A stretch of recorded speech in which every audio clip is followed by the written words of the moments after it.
கர்த்தருடைய வெளியேறப்பெற்ற பரிசுத்த நாமத்திற்கு மகிமை உண்டாவதாக.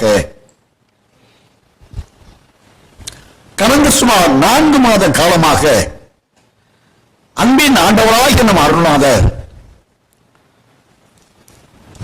அவருடைய வருகைக்கென்று தேவனால் அந்தத்தில் நியமிக்கப்பட்ட ரட்சிப்பை குறித்து, இந்த ரட்சிப்பை அந்தத்தில் வாழ்கிற தேவ ஜனங்கள் அறிந்து கொள்ளும்படி, அறிந்து ஆயத்தமாகும்படியாய்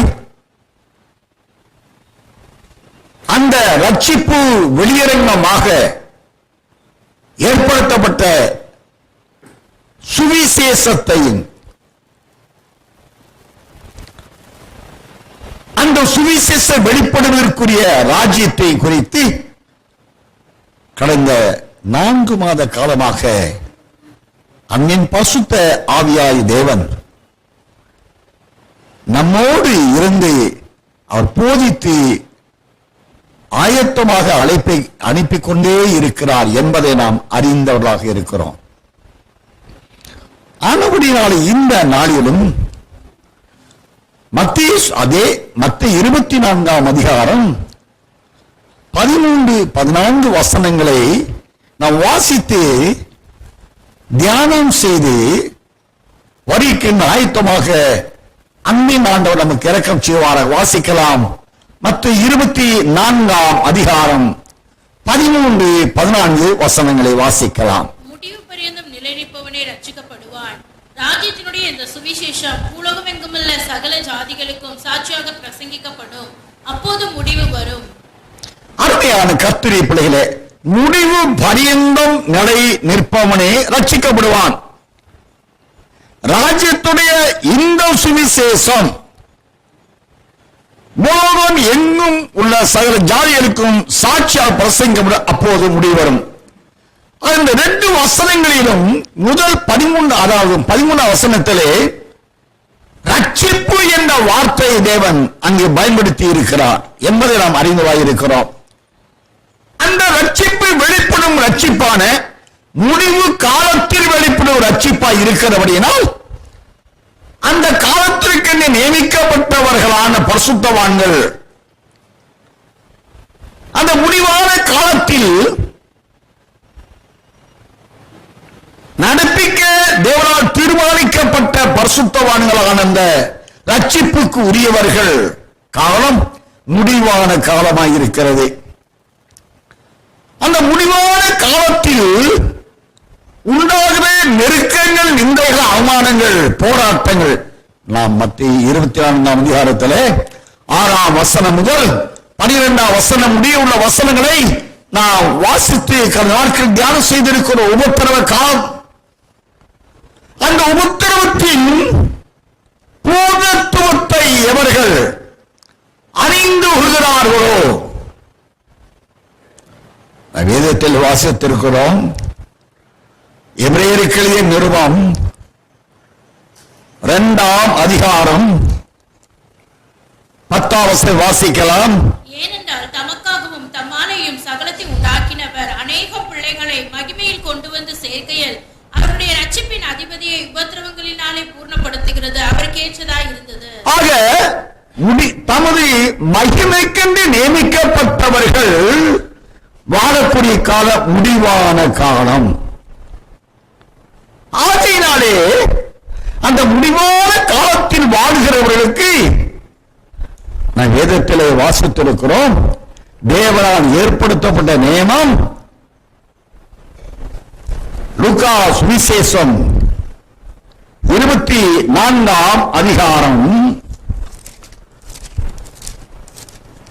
லூக்கா 24ஆம் அதிகாரம் 26-27 வசனங்களை வாசிக்கலாம். கிறிஸ்து இவ்விதமாக பாடுபடவும் தமது மகிமையில் பிரவேசிக்க வேண்டியதில்லையா என்று சொல்லி, கிறிஸ்து இவ்விதமாய் பாடுபடவும் தமது மகிமையில் பிரவேசிக்கவும் வேண்டியதில்லையா? 27. மோசே முதலிய சகல தீர்க்கதரிசிகளும் எழுதின வேத வாக்கியங்கள் எல்லாவற்றிலும் தம்மை குறித்து சொல்லியவைகளை அவர்களுக்கு விவரித்து காண்பித்தார்.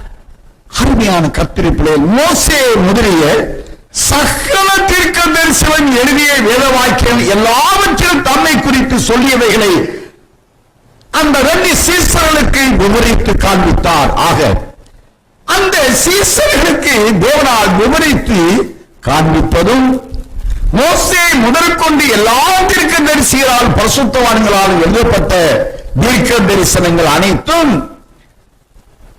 கிறிஸ்துவானவர் பாடுபட வேண்டும், பாடுபட்டு அந்த பாடுகளில் பூர்ண பாடுகளை அனுபவித்த அவர் மகிமையில் பிரவேசிக்க வேண்டும். அப்ப முழுமையான பாடுகளை அனுபவித்தவர்கள் பாடுகளின் வழியாய் முடிவான காலத்தில் வாழ்கிற அவர்கள் காப்பாற்றப்படாத ரட்சிப்பு. அந்த முடிவான காலத்தில் பாடுகளின் பூர்ணத்துவத்திற்குள் தன்னுடைய ரட்சிப்பின் வாழ்க்கையை வாழ்கிறவர்கள் அந்த முடிவான ரட்சிப்புக்குள் முடிவு வரையும் என்றால் அவர்கள் மகிமையின் மறுரூபத்தை அடைகிற வரைக்கும் உண்டாகிற நெருக்கங்கள், நிந்தைகள், போராட்டங்கள், சஞ்சலம், தவிப்புகள் இவை அனைத்திலும் முடிவு வரையும் நிலைத்து நிற்கிறவர்களாய் இருக்கிறவர்கள் எவர்களோ அவர்களுக்கென்று தேவனால் ஒரு ரட்சிப்பை வைத்திருக்கிறார். அந்த ரட்சிப்புக்கு உட்பட்டவர்கள் உரியவர்கள் வாழ்கிறவர்களுக்கு அந்த முடிவான ரட்சிப்பின் பலன் மகிமையின் மறுரூபத்தை அடைந்து வருவார்கள். தன்னாலே தமக்கென்ற ஆண்டவர் எல்லாரும் அவனை சிருஷ்டித்தார். அவர் சிருஷ்டிக்கப்பட்டவர்களில் முடிவான காலத்துக்கு எந்த ஒரு கூட்டத்தை தேவன் ஏற்படுத்தியிருக்கிறார், சிருஷ்டித்திருக்கிறார். அந்த முடிவான காலத்தில் சிருஷ்டிக்கப்பட்டவர்கள் அடைய போகிற பிரதிபலன் மகிமையின் மறுரூபம். அதை அடைந்துள்ள கிறிஸ்துவானவர் மகிமையில் பிரவேசித்துக் கொண்டார் என்றால் அதற்கு முன்பாக அவர் பாடுகள் பட வேண்டும். கிறிஸ்துவான் பாடுபட வேண்டும். அந்த பாடுகளின் அளவுகோல் தான் உபத்திரவத்தின் பூர்ணத்துவம். வேதத்திலே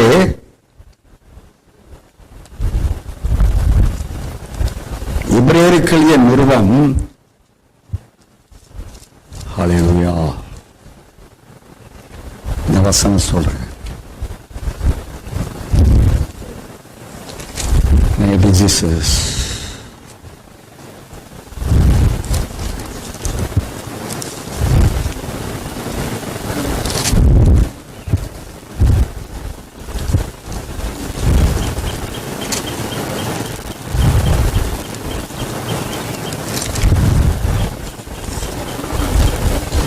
எபிரேயர் 5ஆம் அதிகாரம்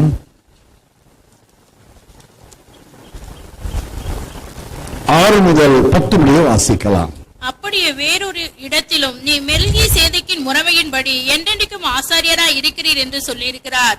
அவர் மாம்சத்தில் இருந்த நாட்களில் தம்மை மரணத்தினின்று ரட்சிக்க வல்லமையுள்ளவரை நோக்கி பலத்த சத்தத்தோடும் கண்ணீரோடும் விண்ணப்பம் பண்ணி வேண்டுதல் செய்த தமக்கு உண்டான பயபக்தியின் நிமித்தம் கேட்கப்பட்ட அவர் குமாரனாய் இருந்தும் பட்ட பாடுகளினாலே கீழ்ப்படிதலை கற்றுக்கொண்டு தாம் பூர்ணரான பின்பு தமக்கு கீழ்ப்படுகிற யாவரும் நித்திய ரட்சிப்பை அடைவதற்கு காரணராகி மெல்கிசேதேக்கின் முறைமையின் படியான பிரதான ஆசாரியர் என்று தேவனாலே நாமம் தரிப்பிக்கப்பட்டார். அவர் 8ஆம் வசனம், அவர் குமாரனாயிருந்தும் பட்ட பாடுகளினாலே கீழ்ப்படிதலை கற்றுக்கொண்டு தாம் பூர்ணரான பின்பு எவற்றில் பாடுகளில் பூர்ணம் அந்த சித்தத்தை செய்து முடிக்க இதோ நான் வருகிறேன் என்று இதை எபிரேயர்களின் நிருபத்திலே நாம் வாசிக்கிறோம். 10ஆம் அதிகாரம் 8-9 வசனங்களை வாசிக்கலாம்.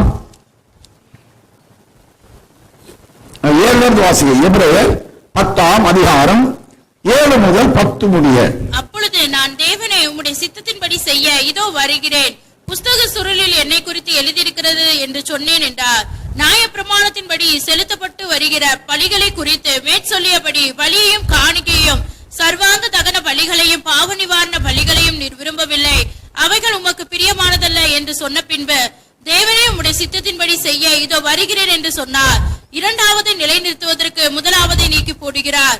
இயேசு கிறிஸ்துவினுடைய சரீரம் ஒரே தரம் பலியிடப்பட்டதினாலே அந்த சித்தத்தின்படி நாம் பரிசுத்தமாக்கப்பட்டிருக்கிறோம். அருமையான கர்த்தருடைய பிள்ளைகளே, 7ஆம் வசனத்தில் தேவனே உம்முடைய சித்தத்தின்படி செய்ய இதோ வருகிறேன், புஸ்தகத்தில் என்னை குறித்து எழுதியிருக்கிறது என்று சொன்னேன் என்றார்.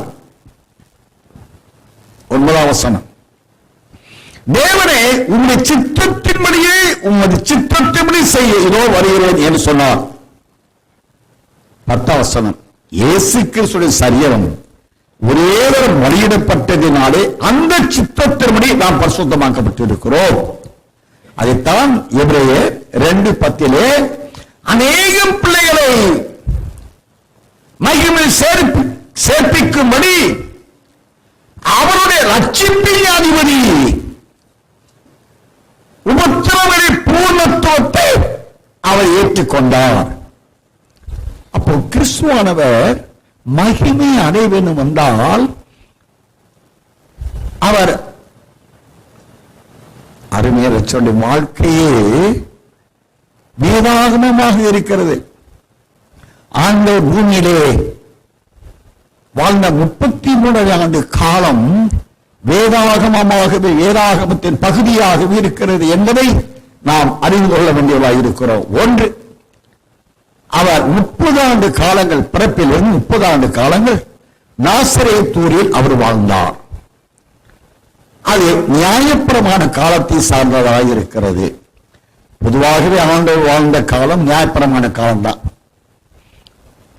30 ஆண்டு காலங்கள் கழிந்து அவர் ஊழியத்திருக்கின்ற 3 ஆண்டு காலங்கள் தேவனுடைய சித்தத்தை செய்து ஜெயமாக முடிக்க அவர் இறுதி 3 ஆண்டு காலத்தில் அவர் பிரவேசிக்கிறார். அந்த 3 ஆண்டு காலத்தில் முழுவதுமே அவர் எங்கும் சுற்றித் திரிந்த சுவிசேஷத்தை அறிவித்தார். சுவிசேஷம் என்றால் என்ன? உண்மையான தமிழ் அர்த்தம் சுவிசேஷம். அது சுப விசேஷம். சுப விசேஷம் தமிழ் அறிஞர் தெரியும். சுவிசேஷம் என்றால் அது சுப பிளஸ் விசேஷம். சுப விசேஷம். சுபம் என்றால் என்ன? நலமானது, ஆசீர்வாதமானது, நித்திய ஆசீர்வாதம். அதான் சுபம். சுப முகூர்த்தம் என்று சொல்வார்கள் அல்லவா, சுக விசேஷம் சொல்வார்கள் அல்லவா. அருமைய ரட்சகர் 3 ஆண்டு காலங்கள் பாவத்தில் இருளில் வாழ்கிற ஜனங்களுக்கு ஒரு சுபமான ஒரு விசேஷம் தான் நற்செய்தி, குட் நியூஸ், ஒரு பிளஸிங், குட் நியூஸ். அதை நாம் சொல்ல புரிந்து கொள்ள முடியும். ஆக 3 ஆண்டு காலங்கள் இருளில் வாழ்கிற, பாவத்தில் வாழ்கிற ஒவ்வொரு மனுஷனுக்கும், பூமியில் வாழ்கிற ஒவ்வொரு மனுஷனுக்கும் ஒரு சுப விசேஷத்தை கொடுக்கிறார். ஒரு ஆசீர்வாதமான, ஒரு சந்தோஷமான ஒரு நற்செய்தியை அவர்களுக்கு அறிவிக்கும் 3 ஆண்டு கால ஊழியத்தை அவர் செய்தார். இது கிருபையின் காலம். நியாயப்பிரமாண காலம் 30 ஆண்டு காலங்கள் அவர் ஊழியத்தில் அர்ப்பணித்து ஊழி செய்த காலம் 3 ஆண்டு காலம். இது கிருபையின் காலம்.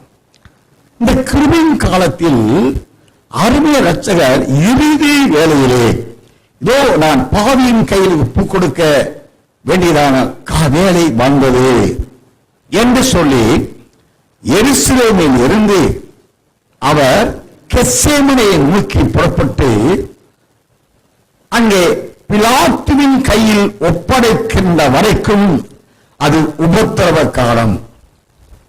எருசலேமில் அவர் கடைசி ராபோஜனம் சீசருக்கு பகிர்ந்தளித்து விட்டு சீசர்களோடு 11 சீசர்களோடு அவர் கடந்து செல்கிறார் கெத்சேமனை தோட்டத்திற்கு.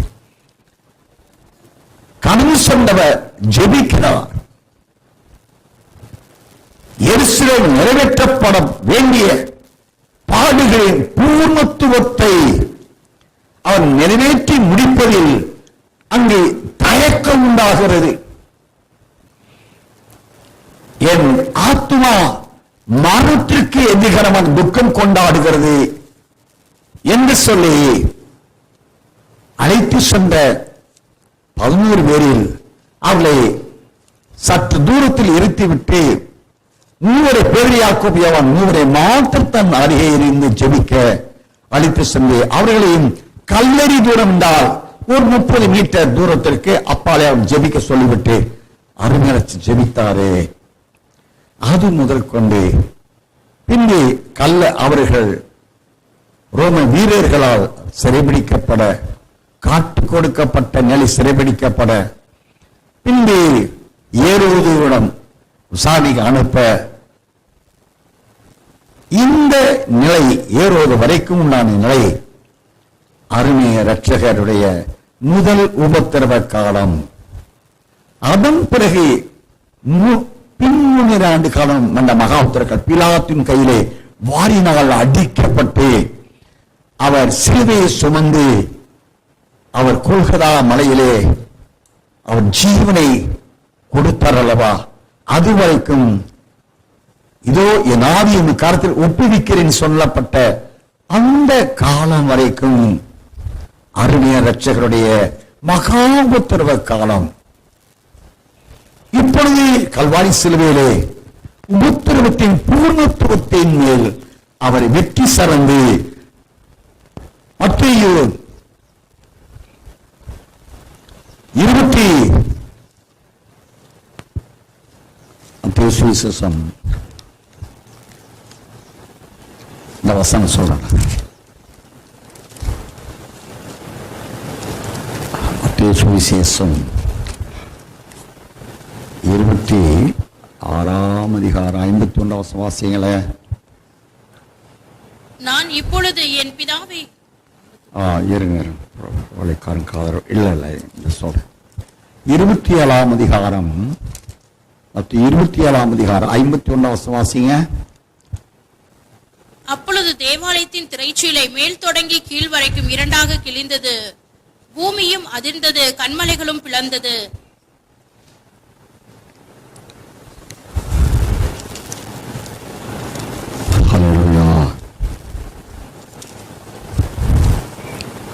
மகா சத்தமிட்டு 50 வசனம் வாசிங்க. இயேசு மறுபடியும் மகா சத்தமாய் கூப்பிட்டு ஆவியை விட்டார். இயேசு மறுபடியும் மகா சத்தமாய் கூப்பிட்டு ஆவியை விட்டார். ஆக உபத்திரவத்தின் பூர்ணம் முதல் 3 ஆண்டு கால உபத்திரவம், 3 ஆண்டு கால மகா உபத்திரவம். ஆக 7 வருட இறுதியிலே உபத்திரவம் பூர்ணமடைகிறது. புறஜாதிகளுக்கு உண்டான உபத்திரமானால் சரி, மீட்கப்பட வேண்டிய 1,44,000 இஸ்ரவேலருடைய உபத்திரமானால் சரி, 7 வருட இறுதியிலே உபத்திரவம் பூர்ணமடைகிறது. அப்போ சொல்லுகிறார், இயேசு மறுபடியும் மகா சத்தம் என்று கூப்பிட்டு ஆவியை விட்டார். ஆக ஜெயம் பெற்ற அருமைய இரட்சகர் தன் ஆவியை பிதாவின் கரத்திலே அவர் ஒப்பு கொடுத்ததாக நாம் அறிய முடிகிறது. எல்லாம் முடிந்தது என்று சொல்லுகிறார். ஆக நியாயப்பிரமாணம் காலம், கிருபையின் காலம், உபத்திரவ காலம், மகா உபத்திரவ காலம், இந்த நியமம் அனைத்தும் புள்ளி ஆண்டவர் அடக்க செய்யப்பட்டார். அந்த 3ஆம் நாளில் உயிர்த்தி எழுந்தார். அதுதான் ஆண்டவருடைய ரகசிய வருகை. உபத்திரவம், மகா உத்தரவம் பூர்ணமடைந்த வேளையிலே ஆவியை ஒப்பு கொடுத்தார்.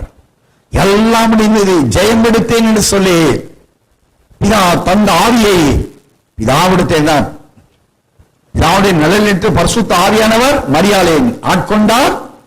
உன்னில் பிறப்பது பரிசுத்தமானது, அது தேவகுமார் என்னப்படும் என்று வேதம் சொல்லுகிறது அல்லவா. பிதாவின் அனுப்பப்பட்ட ஆவியை இப்பொழுது இந்த சரீரத்தில் அவர் சுமந்து உபத்திரவத்தின் பூர்ணத்துவத்தை அவர் அடைந்த வேளையிலே தந்த ஆவியை பிதாவை ஒப்படைத்தார். இப்பொழுது ஜெயம் எடுத்தார். மூன்றாம் நாளிலே உயிர்த்தெழுந்தார். அதுதான் ஆட்டுக்குட்டியான கல்யாணம் என்று வேதத்தில் சொல்கிறோம். மணவாட்டியானவள் ஜெயம் பெற்றவர்கள் மகிமையோரும் அடைந்து ஆட்டுக்குட்டியான கல்யாணத்தை பங்கு பெறுகிறார்கள். கிறிஸ்துவுக்குள் மரித்தவர்கள் முதலாவது பங்கடைகிறார்கள். ஆக வேதாகம் முழுவதும் மோசே முதல் கொண்டு எல்லா பரிசுத்தவான்கள் தீர்க்க தரிசிகள் வாயிலால் எழுதப்பட்ட தீர்க்க தரிசனங்கள் அனைத்தும் நிறைவேறி முடிகிற பொழுது கிறிஸ்து பாடுபடவும் மகிமை ஏறெடுக்கப்பட வேண்டும். இந்த நியமம்தான் எல்லா பரிசுத்தவான்களுக்கு முன்பு தேவனால் ஏற்படுத்தப்பட்டது. ஆக அவர்களுக்கு என்று தேவனால் முடிவான காலத்தில் வைத்திருந்த அந்த ரட்சிப்பு பாருங்க. யோவான் சுவிசேஷம் 14ஆம் அதிகாரத்திலே நாம் வாசித்திருக்கிறோம். நான் போய் யாவத்தை வேண்டிக் கொள்வேன், அப்பொழுது என்றென்றைக்கும் உங்களோடு இருக்கும்படியான சத்திய ஆவியாய தேற்றவாளனை அனுப்புவேன் சொல்லுகிறார். 16ஆம் வசனத்தை வாசிப்போம். நான் பிதாவை வேண்டிக் கொள்ளுவேன், அப்பொழுது என்றென்றைக்கும் உங்களுடனே கூட இருக்கும்படிக்கு சத்திய ஆவியாகிய வேறொரு தேற்றரவாளனை அவர் உங்களுக்கு தந்தருளுவார். உலகம் அந்த சத்திய ஆவியானவரை காணாமலும் அறியாமலும் இருக்கிறபடியால் அவரை பெற்றுக்கொள்ள மாட்டாது. அவர் 26ஆம் வசனம் கூட வாசிங்க. என் நாமத்தினாலே பிதா அனுப்ப போகிற பரிசுத்த ஆவியாகிய தேற்றரவாளனே எல்லாவற்றையும் உங்களுக்கு போதித்து நான் உங்களுக்கு சொன்ன எல்லாவற்றையும் உங்களுக்கு நினைப்பூட்டுவார். அருமையான கர்த்தருடைய 16 வசனத்தில் நான் பிதாவை வேண்டிக் கொள்வேன், அப்போ என்றென்றைக்கு உங்களுடனே கூட இருக்கும்படிக்கு சத்திய ஆவியாய் வேறு தேற்றவாளனை அவர் உங்களுக்கு தந்தருவார். 26 வசனம். என் நாமத்தினாலே பிதா அனுப்ப போகிற பரிசுத்த ஆவியாய் தேற்றவாளனே எல்லாவற்றையும் உங்களுக்கு போதித்து நான் உங்களுக்கு சொன்ன எல்லாவற்றையும் உங்களுக்கு நினைப்பூட்டுவார். ஆக பரிசுத்த ஆவியானவர் என்றென்றைக்கும் கிருபையின் கால பரிசுத்தவான்களுக்கு அல்லது முடிவான காலத்தில் வாழக்கூடிய பரிசுத்தவான்களுக்கு என்றென்றைக்கும் எந்த சமயத்திலும் எப்பொழுதும் அவளோடு கூட இருந்து அவர்களை ஜெயிக்க வைக்கிறார். வெளிப்பட 12ஆம் 7 முதல் 9 வசனம் முடிய உள்ள வான மண்டலத்தில் பொல்லாத ஆவியின் சேனைகளை எதிர்த்து வீழ்த்தும்படியான மகிமையின் மறுரூப சாயலை அந்த முடிவான காலத்தில் உபத்திரத்து மத்தியில் வாழ்கிற மனமாற்றியான நித்தியவாசிகளானவர்களை தந்து அவர்களை அழைத்து சென்று நடுவானத்தில் விட்டு யுத்தம் செய்ய அவர்களை அனுப்பி வைக்கிறார். பின்பு 7 வருட அந்திகிறிஸ்துவின் ஆட்சியில் இறுதியிலே நடக்கிற மகாயாக யுத்தத்திலே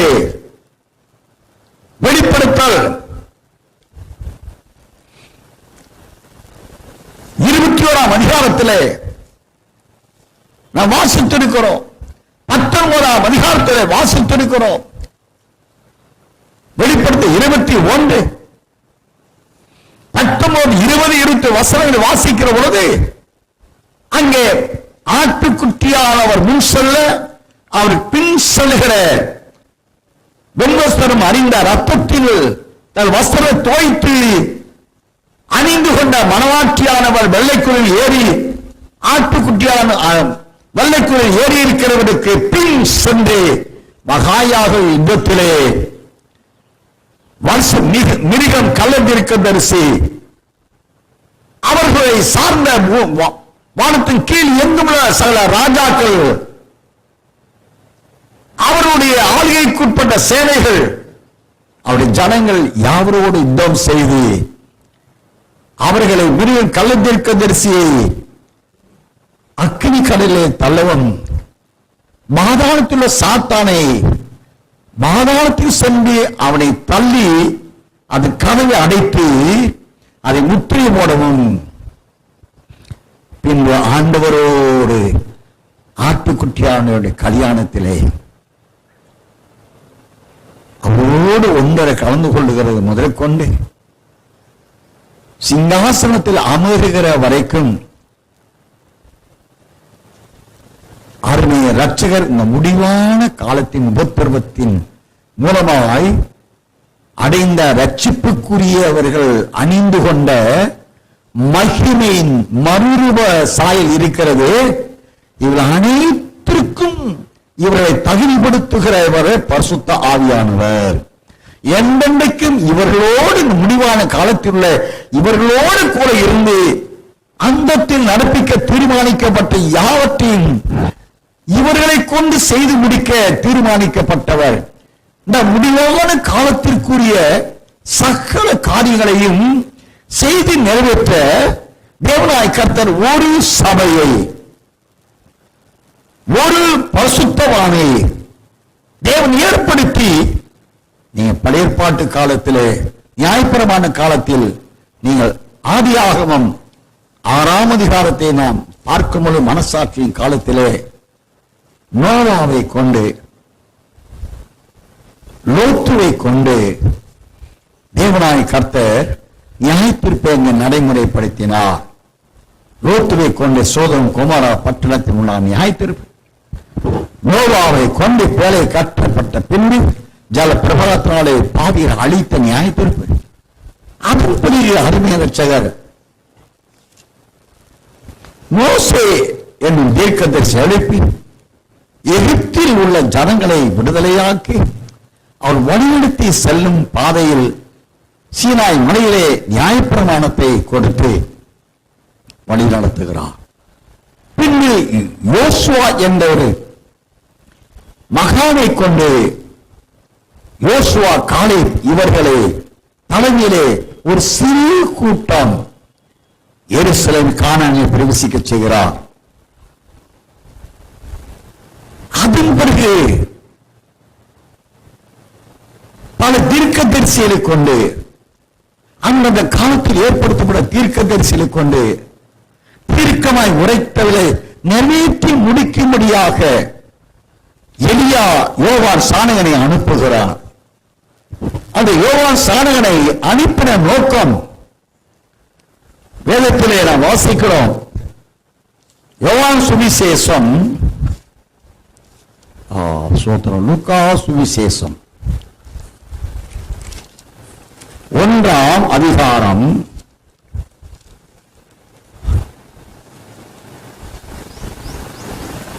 16-17 வசனங்களை வாசிக்கலாம். அவன் இஸ்ரவேல் சந்ததியாரில் அநேகரை அவர்கள் தேவனாகிய கர்த்தரிடத்திற்கு திருப்புவான். பிதாக்களுடைய இருதயங்களை பிள்ளைகளிடத்திற்கும் கீழ்ப்படியாதவர்களை நீதிமான்களுடைய ஞானத்திற்கும் திருப்பி உத்தமமான ஜனத்தை கர்த்தருக்கு ஆயத்தப்படுத்தும்படியாக அவன் எலியாவின் ஆவியும் பலமும் உடையவனாய் அவருக்கு முன்னே நடப்பான் என்றான். பிதாக்களுடைய இருதயங்களை பிள்ளைகளிடத்திற்கும் கீழ்ப்படியாதவர்களை நீதிமானுடைய ஞானத்திற்கும் திருப்பி உத்தமமான ஜனத்தை கர்த்தருக்கு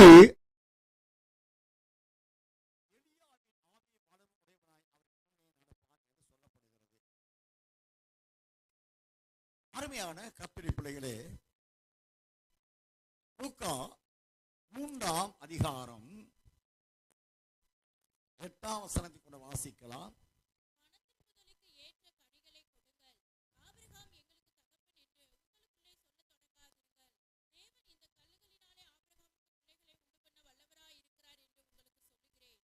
மன திருமுதலை குறித்து போதிக்கிறார். மார்க்கு சுவிசேஷம் 1ஆம் அதிகாரம் 1 முதல் 5 வசனங்களை வாசிக்கிற பொழுது மனம் திரும்புங்கள், தேவனுடைய ராஜ்யம் சமீபமாயிருக்கிறது என்று அறிவித்த அவர், தேவனுடைய ராஜ்யம் சமீபமாயிருக்கிற வரும் கோபத்துக்கு தப்பித்துக் கொள்ளுங்கள் என்று அறிவித்த யோவான் சாணகன் தன்னிடத்தில் வந்த எருசலேம் யோர்தான் நதிக்கு அப்புறத்தில் உள்ள அவனுடைய சென்று தங்கள் பாவங்களை அறிக்கையிட்டு அவனால் ஞானஸ்நானம் பெற்றார் என்ற மார்க்கு 1ஆம் அதிகாரம் 4-5 வசனங்களிலே நாம் வாசிக்கிறோம். யோவான் வனாந்திரத்தில் ஞானஸ்நானம் கொடுத்து பாவ மன்னிப்புக்கு என்று மனம் திரும்புதலுக்கு ஏற்ற ஞானஸ்நானத்தை குறித்து பிரசங்கம் பண்ணி கொண்டிருந்தான். அப்பொழுது யூதேயா தேசத்தார் அனைவரும் எருசலேம் நகரத்தார் யாவரும் அவனிடத்திற்கு போய் தங்கள் பாவங்களை அறிக்கையிட்டு யோர்தான் நதியில் அவனால் ஞானஸ்நானம் பெற்றார்கள். எசேயா தீர்க்கதரிசி 40ஆம் அதிகாரத்திலே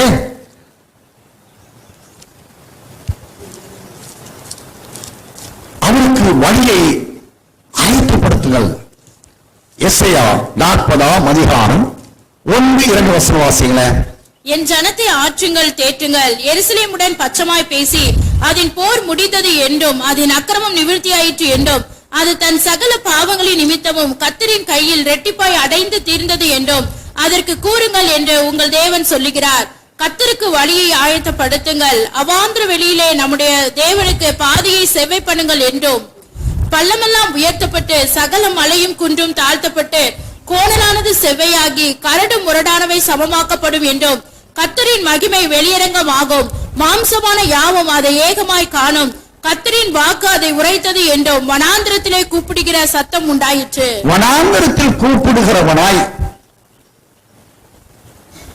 தேவையும் வெட்டுக்கிளியையும் புசித்து வனாந்தரத்தில் வாழ்ந்து தேவனை சந்திக்க ஒரு கூட்ட பரிசுத்தவான்கள், உன்னதமானவருக்குரிய பரிசுத்தவான்களே. அப்படிதான் லூக்கா 1:16-17 வாசிக்கிறோம்.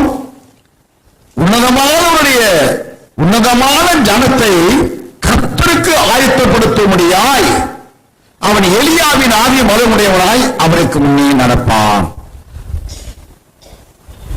ஆகையினாலே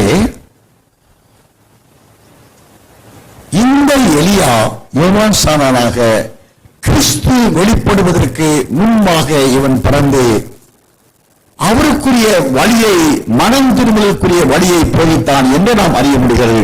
அந்த ஒரு மகனை கொண்டு மனம் திரும்ப போதிக்கப்பட்டார்கள் ஜனங்கள். அதன்படி அருமரச்சர் அவதரித்தார். ஒரே ஒரு மேசியாவாக அன்பின் ஆண்டவர் உலகத்திலே ஊழியம் செய்து 33 ஆண்டு காலம் ஊழியம் செய்தார். பின்பு அவர் எடுத்துக்கொள்ளப்பட்டார். ஆனால் தேவனுடைய வாக்குத்தத்தம் என்ன? கடைசி நாட்களிலே, அதாவது மல்கியா தீர்க்கதரிசி புஸ்தகம் 4ஆம் அதிகாரம் 5-6 வசனங்களை வாசிப்போம். இதோ கர்த்தருடைய பெரிதும் பயங்கரமுமான நாள் வருகிறதற்கு முன்னே நான் உங்களிடத்திற்கு எலியா தீர்க்கதரிசியை அனுப்புகிறேன். நான் வந்து பூமியை சங்காரத்தால் அடிக்காதபடிக்கு அவன் பிதாக்களுடைய இருதயத்தை பிள்ளைகளிடத்திற்கும் பிள்ளைகளுடைய இருதயத்தை அவர்கள் பிதாக்களின் இடத்திற்கும் திருப்புவான். அருமையான கர்த்தருடைய பிள்ளைகளே, கடைசி நாட்கள் என்ற நிலையில் 5ஆம் வசனம், இதோ கர்த்தருடைய பெரிதும் பயங்கரமான நாள் வருகிறதற்கு முன்னே, அந்த நாள் வருகிறதற்கு சற்று முன்பாக அந்த நாளை சந்திக்க கர்த்தருடைய பெரிதும் பயங்கரமான நாள் என்ற உபத்திரம் மகாபத்திரம் என்ற 70 வாரத்தை சார்ந்த அந்தி கிறிஸ்துவின் ஆட்சியில் தேவ சித்தத்தின்படி கல்தேயாவை கொள்ளையிடுகிறவன் பரிபூர்ணம் அடைவான் என்று வேதம் சொல்லுகிறது அல்லவா? எரேமியா 50ஆம் அதிகாரம் 7ஆம் வசனத்தில் வாசித்திருக்க வாசிய, கல்தேயாவை கொள்ளையிடுகிறவன் பரிபூர்ணம் அடைவான். வாசியதாய் செய்து, கல்தேயா கொள்ளையாகும், அதை கொள்ளையிடுகிறவர்கள் எல்லாரும் பரிபூர்ணம் அடைவார்கள் என்ற ஒரு காலத்தை ஏற்படுத்தி கல்தேயா என்ற பாபிலோன் என்ற வலுசிற்பமான கொள்ளையிட வேண்டும். எரேமியா 51:11 வசனத்தை வாசிப்போம். அம்புகளை துலக்குங்கள், கேடகங்களை நன்றாய் செப்பனிடுங்கள். கர்த்தர் மேதியருடைய ராஜாக்களின் ஆவியை எழுப்பினார். பாபிலோனை அழிக்க வேண்டும் என்பதே அவருடைய நினைவு. இது கர்த்தர் வாங்கும் பலி, இது தமது ஆலயத்துக்காக அவர் வாங்கும் பலி. அம்புகளை துலக்குங்கள், கிளைகளை நன்றாய் செப்பனிடுங்கள். கர்த்தர் மேதியருடைய ராஜாக்கள் ஆவியை எழுப்பினார். பாபிலோனை அழிக்க வேண்டும் என்பதே அவருடைய நினைவு. இது கர்த்தர் வாங்கும் பழி, இது தமது ஆலயத்துக்காக அவர் வாங்கும் பழி. இது அவருக்காக வாங்குற பழி இல்ல. அவனை மகாபாபிலோனாய் வலுசிற்பத்தை பாபிலோனை அழிக்க வேண்டும் என்பதே அவருடைய நினைவு. அந்த அவருடைய நினைவை நிறைவேற்றுவதற்கு என்று ஒரு ஆலயத்தை தேவன் எழுப்ப வேண்டியது அவசியமாயிருக்கிறது. அந்த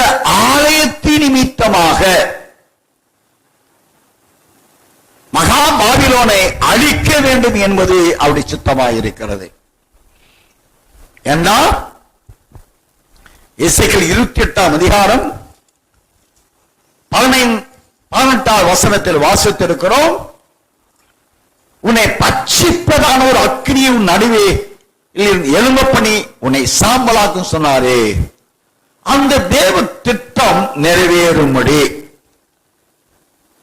அருமையான கர்த்தருடைய பிள்ளைகளே, அந்த தேவ திட்டம் நிறைவேற்றப்பட ஒரு ஆலயத்தை எழுப்புகிறார், ஒரு சபையை எழுப்புகிறார், ஒரு கல்லை எழுப்புகிறார். நாம் மத்திய 16ஆம் அதிகாரம் 16 முதல் 16, 17, 18 வசனங்கள் வாசிக்கிற பொழுது, நீ கேவாயிருக்கிறாய். வாசிங்க தயவு செய்து. சீமோன் பேதுரு பிரதித்திரமாக, நீ ஜீவனுள்ள தேவனுடைய குமாரனாகிய கிறிஸ்து என்றான். இயேசு அவனை நோக்கி, யோனாவின் குமாரனாகிய சீமோனே, நீ பாக்கியவான், மாம்சமும் இரத்தமும் இதை உனக்கு வெளிப்படுத்தவில்லை, பரலோகத்தில் இருக்கிற என் பிதா இதை உனக்கு வெளிப்படுத்தினார். மேலும் நான் உனக்கு சொல்லுகிறேன், நீ பேதுருவாய் இருக்கிறாய், இந்த கல்லின் மேல் என் சபையை கட்டுவேன், பாதாளத்தின் வாசல்கள் அதை மேற்கொள்வதில்லை. பாருங்க, கேவா என்றாலே கல் அல்லது கற்பாறை என்ற அர்த்தம். அப்போ கற்பாறை என்ற கல் என்ற நாமத்தை ஆண்டவர் பேதுருவுக்கு கொடுக்கிறார். இந்த கேவாவாகிய கல்லாகிய கற்பாறையாகிய உன்மேல் என் சபையை கட்டுவேன். எதற்காக? பாதாளத்தை தோற்கடிக்க. பாதாளத்தை தோற்கடிக்க. இந்த சபையின் வேலை என்ன? அந்தத்தில் இந்த ரட்சிப்பை, உபத்திரவங்களின் பூர்ணத்துவத்தை அடைந்து நித்திய ரட்சிப்பை சுதந்திரித்துக் கொள்ள தகுதிப்படுத்தப்பட்ட இந்த ஆலயம் இருக்கிறது. அந்த ரட்சிப்பை அணிந்து கொண்டவர்களை கொண்டு பாதாளத்தை ஜெயிக்க வேண்டும். ஏனென்றால் வானத்திலே நாம் எசையா தீர்க்கதரிசி புத்தகம் 14ஆம் அதிகாரம்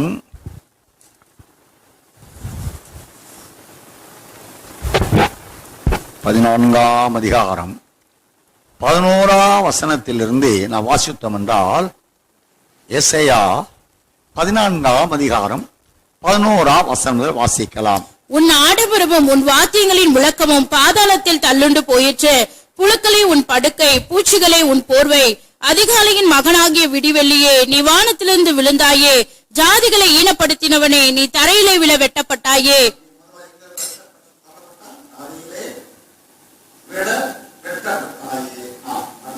நான் வானத்துக்கு ஏறுவேன், தேவனுடைய நட்சத்திரங்களுக்கு மேலாக என் சிங்காசனத்தை உயர்த்துவேன்.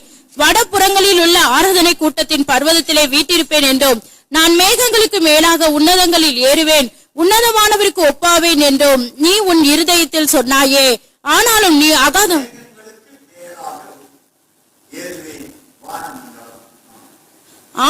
நீ அகாதமான பாதாளத்திலே தள்ளுண்டு போனாய்.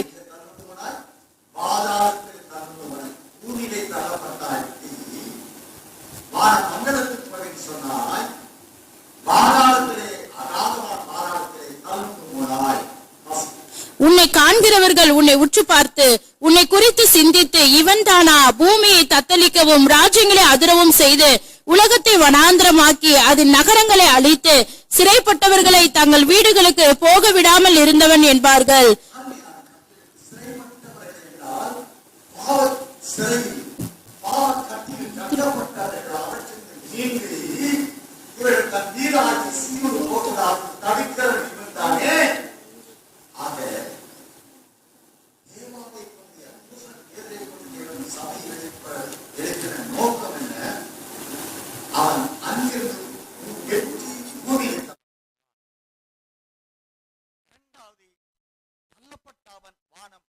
எபேசியர் 6ஆம் அதிகாரம் 12ஆம் வசனத்தின்படி, வான மண்டலத்தில் உள்ள பொல்லாத ஆவியின் சேனைகளுடன் போராட்டம் உண்டு.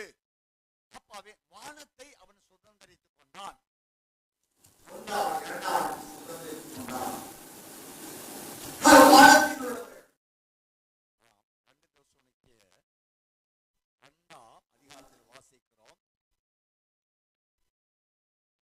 தடை செய்கிறவன் நடுவிலிருந்து தள்ளப்பட்டால் ஒழிய அந்த நாள் வராது.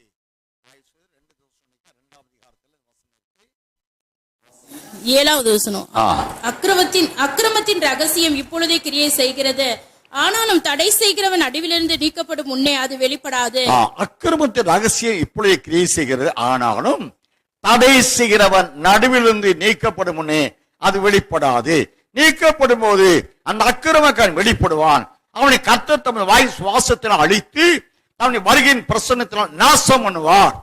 அந்த அக்கிரமக்காரனுடைய வருகை சாத்தான் செயல்படி சில வல்லமையோடு அடையாளோடும் பொய்யான அற்புதங்களோடும் கெட்டு பொருளுக்குள்ளே என்று இப்படி நாம் தொடர்ந்து நாம் வாசிக்கிறோம். ஆக வான மண்டலத்தில் பொல்லாத ஆவிகள் அங்கிருந்து தள்ளப்பட்ட வலுசற்பம் அப்படி சார்ந்தவர்களை இழுத்துக்கொண்டு ஒரு குரூப் பூமியிலே விழப்பட்டார்கள், இன்னொரு குரூப் வான மண்டலத்தில் உள்ள பொல்லாத ஆவியின் சேனைகளோடு நமக்கு போராட்டம் உண்டு என்று. ஆகையால் தீங்கு நாட்களிலே அவனை தீங்கினால் என்றால் எதுங்க, கர்த்தரை பெரிதும் பயங்கரமான நாள் வருகிற அவனுடைய 70வது வாரம் அந்தி கிறிஸ்துவின் காலம். அந்த காலத்துலதான் அவனுடைய பாவம் முழுவதுமாக வெளிப்படுங்க. அந்த தீங்கு நாட்களில் அவனை எதிர்த்து நிற்கத்தக்கதாக தேவனுடைய சர்வாத வர்க்கத்தை தரித்து கொண்டு பின்னும் பாதாளத்திலே ஒரு குரூப் இருக்கிறான். யூதாவின் நிருபம் 6வது வசனத்தை வாசிக்கிற பொழுது வாசிங்க. தங்களுடைய ஆதி மேன்மையை காத்துக்கொள்ளாமல் தங்களுக்குரிய வாசஸ்தலத்தை விட்டுவிட்ட தூதர்களையும் மகா நாளின் நியாய தீர்ப்புக்கு என்று நித்திய சங்கிலிகளினாலே கட்டி அந்தகாரத்தில் அடைத்து வைத்திருக்கிறார். அடைத்து வைத்திருக்கிறார். இவங்களை இந்த சத்தியம் எங்கே நிறைவேறுகிறது என்றால் வெளிப்படுத்தின விசேஷம் 20 வெளிப்படுத்தல் 20ஆம் அதிகாரம் 3-4 வசன வாசி. பிசாசென்றும் சாத்தானென்றும் சொல்லப்பட்ட பழைய பாம்பாகிய வலுசற்பத்தை அவன் பிடித்து அதை 1000 வருஷம் அளவும் கட்டி வைத்து அந்த 1000 வருஷம் நிறைவேறும் வரைக்கும் அது ஜனங்களை மோசம் போக்காதபடிக்கு அதை பாதாளத்திலே அடைக்க வேண்டும். ஆண்டவர், ஏன் நீ கேபாவா இருக்கிறாய்?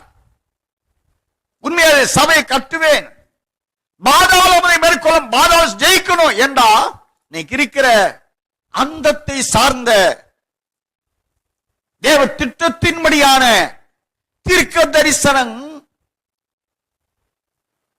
பூமியுள்ள சாத்தானை வெட்டி அவனை அக்கினி கடலிலே தள்ள வேண்டும் என்று கள்ளத்திற்கதரிசியை வான மண்டலத்தில் பொல்லாத ஆவியை வெளிப்படுத்தின விசேஷம் 12ஆம் அதிகாரம் 8-9 வசனங்களை வாசிக்கலாம். வானத்தில் அவர்கள் இருந்த இடமும் காணப்படாமற் போயிற்று.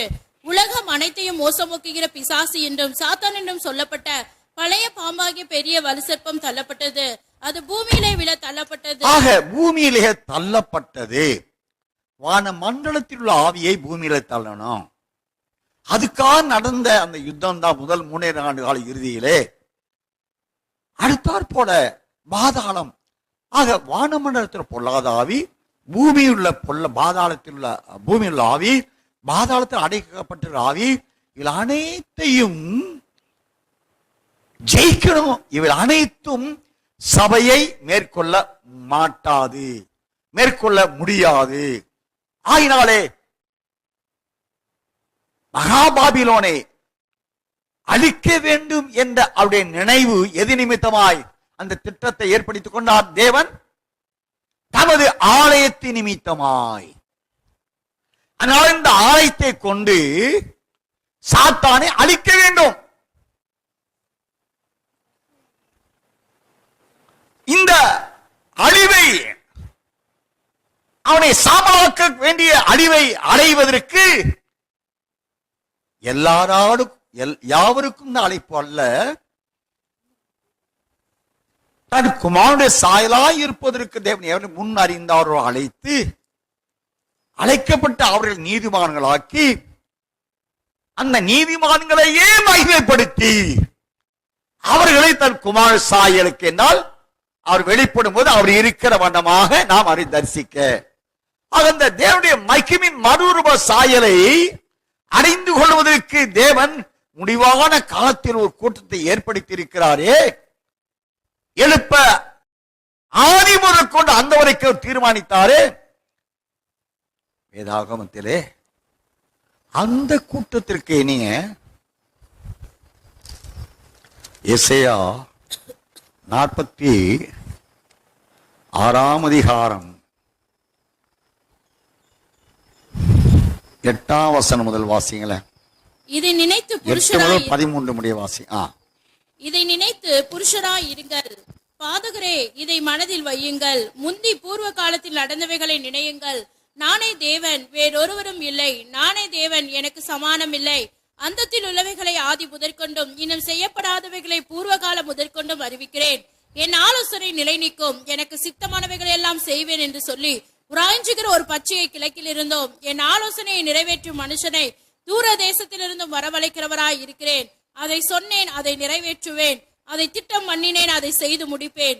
முரட்டு இருதயம் உள்ளவர்களே, நீதிக்கு தூரமானவர்களே, எனக்கு செவி கொடுங்கள். என் நீதியை சமீபிக்க பண்ணுகிறேன், அது தூரமாய் இருப்பதில்லை. என் ரட்சிப்பு தாமதிப்பதும் இல்லை.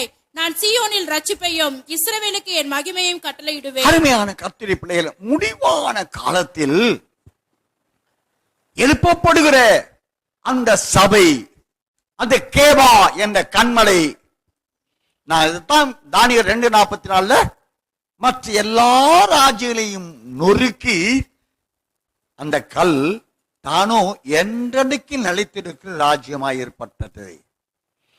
மற்ற எல்லா ராஜ்யம் நொறுக்கி போடும்.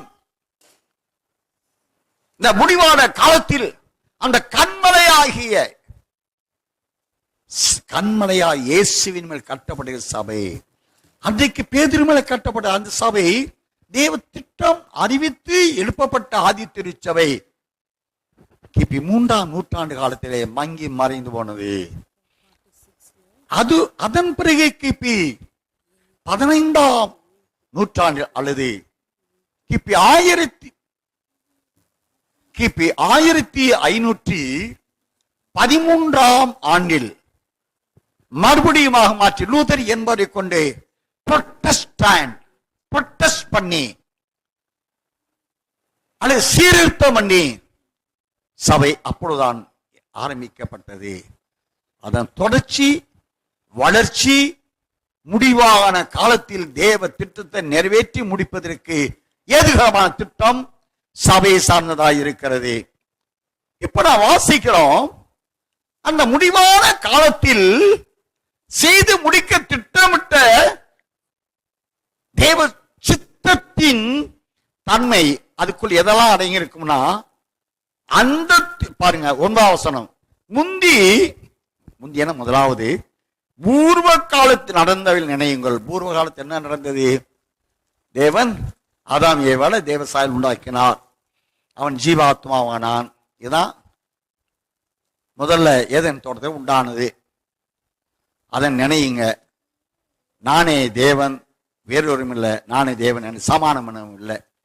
காரணம் ஏன்?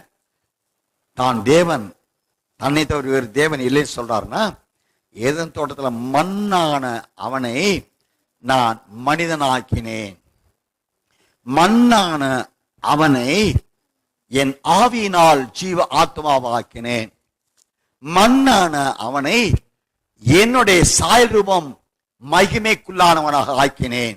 இதை செய்த தேவன் நான். அதை போல அந்தத்திலும் நான் ஒரு கூட்ட பரிசுத்தவான்களை எழுப்பி, மண்ணானவர்கள் தான், பாவத்தில் உருவானவங்க தான், ஆனால் அவர்களை என் ரத்தத்தினாலே பாவத்தை மன்னித்து அந்த ரத்தத்தினுடைய என் ஆவியாய் பரிசுத்த ஆவியானவரால் அவர்களை பரிசுத்தமாக்கி, அந்த பரிசுத்த ஆவியானவரால் அவர்களை பூர்ண ரூபவதிகளாய் அவர்களை மகிமையின் மறுரூபத்தை அணிந்து கொண்ட என்னுடைய சாயல், தேவகுமாரனுடைய சாயலுக்கு ஒப்பாக அவருடைய அச்சடையாளங்களை அணிந்து கொண்டவர்களாய், தன்னை சிருஷ்டித்தவருடைய சாயலுக்கு ஒப்பானவர்களாய், அவர்கள் நீதியிலும் பசுத்தத்திலும் மெய்யான நீதியின் மார்க்கத்தை அமைந்தவர்களாய், அப்படிப்பட்ட ஜீவ ஆத்தும ரட்சிப்பை அடைந்து கொண்டவர்கள். அந்த ஆதாம் ஆத்தும ரட்சிப்பை அடைந்தான். 1 அதிகாரம் 8-9 வசனங்கள் வாசிக்கிறபடி உங்களுக்கு விசுவாசத்தின் மூலமாகிய ஆத்தும ரட்சிப்பு அடைந்தீர்களே. 2 அதிகாரம் 3-4 வசனங்களிலே தேவனுடைய திவ்ய சுவாபத்திற்கு உள்ளானவர்களாக இருந்தீர்களே. ரோமர் 5 அதிகாரம் 2 வசனத்திலே நாம் தேவனுடைய மகிமை அடைவோம் என்கிற நம்பிக்கையினாலும் எளிமை பாராட்டுவோம். முந்தினவையில் நினைத்து பாருங்கள். ஆவிக்குரிய மண்டலமே, தேவன் அந்தத்தில் செய்ய தீர்மானித்த முதல் காரியம் மண்ணான அன்பு. இப்படி பாவத்தில் உருவான மனிதன், அவனை ஜீவாத்மாவாக்கினான். மண்ணானவனை, இந்த பாவியான மனுஷர்களை தம் குமாரனுடைய சாயலுக்கும் ரூபத்துக்கும் மகிமைக்கும் நித்திய ஜீவனுக்கு ஒப்பானவராம் ஆக்கினார். அதற்காகவே இவர்களுக்கென்று தேவனால் ஏற்படுத்தப்பட்ட முடிவான ரட்சிப்பு. அந்த முடிவான ரட்சிப்பை அந்தத்தில் இருக்கிற ஒரு கூட்டத்திற்கு முடிவான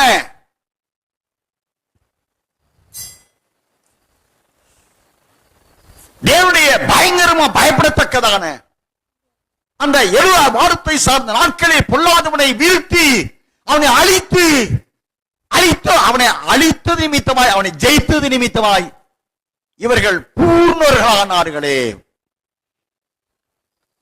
பூர்ணர்கள் ஆனபடியினால் எசேக்கியேல் 33 அதிகாரம் 6 வசனத்தின்படி அவர்களுக்கு அருளப்பட்ட ரட்சிப்பு பூர்ணமான ரட்சிப்பு. வாசிங்க.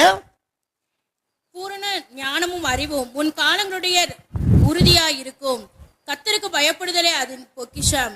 ஆக அவர் பூர்ண ஞானம், பூர்ண அறிவு, பூர்ண ரட்சிப்பு, இதுதான் அவங்களுக்குரிய பொக்கிஷங்க. அவங்களுடைய பொக்கிஷ பூமி சார்ந்தது அல்ல. அவர் பொக்கிஷெல்லாம் நான் கொலோசியர் 3 வாசிக்கிற பாருங்களேன். 1-2 வசனத்துல, நீர் கிறிஸ்துவுடன் கூட எழுந்தது உண்டானால் அவர் பிதாவின் வலது வாசத்துல மேலான தேடுங்கள். பூமிக்குரியவர் அல்ல, மேலான தேடுங்க. அந்த கூட்டத்தாருடைய சுபாவம், அவர் பொக்கிஷங்கள் எல்லாம் ஏசப்பாடி வலது வாசம், ஏசப்பாடி சிங்காசனம், அவர் நித்தியமா இருக்கிறபடினாலே அவர்களுக்கென்று இந்த அந்தத்தில் சாத்தானை தோற்கடித்து அழித்து அவர்களை ஜெயித்த அந்த கூட்டத்திற்கு முந்தின ஏதேன் தோட்டத்தில் நடந்த அந்த சம்பவங்கள், அவர்கள் அதை இழந்த பொழுது, அது 3 அதிகாரம் 5 வாசிக்க நியாயத்திற்கு வந்தது. இறுதியிலும் அதே சம்பவம். இந்த மணவாட்டி சபை அந்தத்தில் வாழக்கூடிய முடிவான ரட்சிப்புக்கு உட்பட்ட இவர்கள் எடுத்துக்கொள்ளப்பட்ட பிறகு 2ஆம் வருகையிலே நியாய தீர்ப்பு. அன்று மண்ணான ஆதாம் ஏவாள் அவர்களுக்கு நியாய தீர்ப்பு கொடுக்கப்பட்டது. மண்ணில் எடுக்க மண்ணுக்கு திரும்புவாய். அந்தத்தில் முடிவான காலத்திலும் இந்த மகான்கள் மணவாட்டியான எடுத்துக்கொள்ளப்பட்ட பின்பு எடுத்துக்கொள்ளப்படாத நாம் ஏசாயா 14 அதிகாரத்திலே 11 வசனத்தில் 12 வசனம் வாசிக்கிறோம். முரட்டு இருதயம் உள்ளவர்களே, நீதிக்கு தூரமானவர்களே, எனக்கு செவி கொடுங்கள். என் சொன்ன என் நீதியை சமீபிக்க பண்ணுகிறேன், அது தூரமாக இருப்பதில்லை, என் ரட்சிப்பு தாமதமாவதில்லை. நான் சீயோனில் ரட்சிப்பையும் சிறுவர்களுக்கு என் மகிமையை கட்டளை வைப்பாரு. சீயோனுக்கு என்றுதான் ரட்சிப்பு தான் முடிவான ரட்சிப்பு. முடிவு வரைந்து அனைத்திருப்பனே ரட்சிக்கப்பட்ட அந்த ரட்சிப்பு சீயோனுக்குரியவர்களுக்கு என்று வைக்கப்பட்ட ரட்சிப்பு. அந்த ரட்சிப்புக்கு உட்பட்டவர்கள் எவர்களோ அவர்களுக்கு சீயோனின் நித்தியமாய் வாழும்படியான நித்திய மகிமையை அவர் அணிந்து கொள்ள தேவன் சுத்தம் கொள்கிறார். 13 வாசிக்கிறோம். என் நீதியை சமீபிக்க பண்ணுகிறேன், அது தூரமாய் இருப்பதில்ல. என் ரட்சிப்பு தாமதிப்பதும் இல்லை. நான் சீயோனில் ரட்சிப்பையும் இஸ்ரவேலுக்கு என் மகிமை கட்டளையிடுகிறேன். அருமையான கர்த்தருடைய பிள்ளைகளே, அப்ப முடிவு வரைந்து நிலைத்து அந்த உபத்திர மகா கொடிதும் பயங்கரமான கர்த்தருடைய நாளாகிய 70ஆம் வாரம் வரும் நாளில் மகாபாபிலோனை சாத்தானை வீழ்த்துவதற்கு என்று அந்தத்தில் அந்த தேவ திட்டத்தை செய்து முடிப்பதற்கென்று ஆண்டவர் சித்தம் கொண்ட அந்த காலத்துக்குரிய நீதிமான்களுக்கு பாருங்க, என் நீதியை சமீபிக்க பண்ணுகிறது தூரமாக இருப்பதல்ல. ஏன் நீதி சொல்லுகிறார்? தேவ ஆவியானவர் அவருடைய அழைப்புக்கு உட்பட்டவர்களுக்கு அவர்களை நீதியின் மார்க்கத்தமைந்த நீதிமான்களாக மாற்றுகிறார். அவர்களை தன் கோவன் சாயலா இருப்பதற்கு அழைத்தாரோ, முன்ன அறிந்தாரோ அழைக்கிறார், அழைத்தோர் நீதிமான்களாக்குகிறார். நீதிமான்களான நிலையில் எவர்கள் வாழுகிறாரோ அவர்களையே மகிமருவப்படுத்துகிறார். அந்த நீதி தூரமாய் இருப்பதல்ல. அவருக்கென்று நான் முடிவான காலத்திற்கென்று வைத்திருக்கிறேனே, அந்த முடிவான ரட்சிப்பின் தாமதமாகிறதல்ல. அந்த முடிவான ரட்சிப்புக்குரியவர்கள் அவர்களை ஆவிக்குரிய சிறைவலர்களாக அவர்களுக்கு சீயோனின் மகிமையை நான் கட்டளையிடுகிறேன் சொல்லுகிறார். வேதத்திலே எசேயா தீர்க்கதரிசி புஸ்தகம் 45ஆம் அதிகாரம் 17 மற்றும் 24 வாசியல. இஸ்ரவேலோ கர்த்தராலே நித்திய ரட்சிப்பினால் ரட்சிக்கப்படுவான். நீங்கள் என்றென்றைக்கும் உள்ள சதா காலங்களிலும் வெட்கப்படாமலும் கலங்காமலும் இருப்பீர்கள். 24 வாசி. பூமியின் எல்லையெங்கும் உள்ளவர்களே, என்னை நோக்கி பாருங்கள், அப்பொழுது ரட்சிக்கப்படுவீர்கள். நானே தேவன், வேறொருவரும் இல்லை. இஸ்ரவேலோ கர்த்தராலே நித்திய ரட்சிப்பினால் ரட்சிக்கப்படுவான். இஸ்ரவேல் என்றால் திரளான ஜனங்களுக்கு தகப்பன் என்பது மட்டுமல்ல, நீ மனிதனோடு தேவனோடு போராடி மேற்கொண்டாய என்பது பொருள் மட்டுமல்ல. இஸ்ரவேல் என்றால் தேவனை போன்றவன், தேவன் அல்ல, தேவனை போன்றவன். இஸ்ரவேல் என்றால் தேவனை போன்றவன். வேதத்திலே அவனுக்கு கேருப் என்று சொல்லப்படுகிறது, அவனுக்கு செருபாபேல் என்று சொல்லப்படுகிறது. செருபாபேல் என்றால் தேவனை போன்றவன்.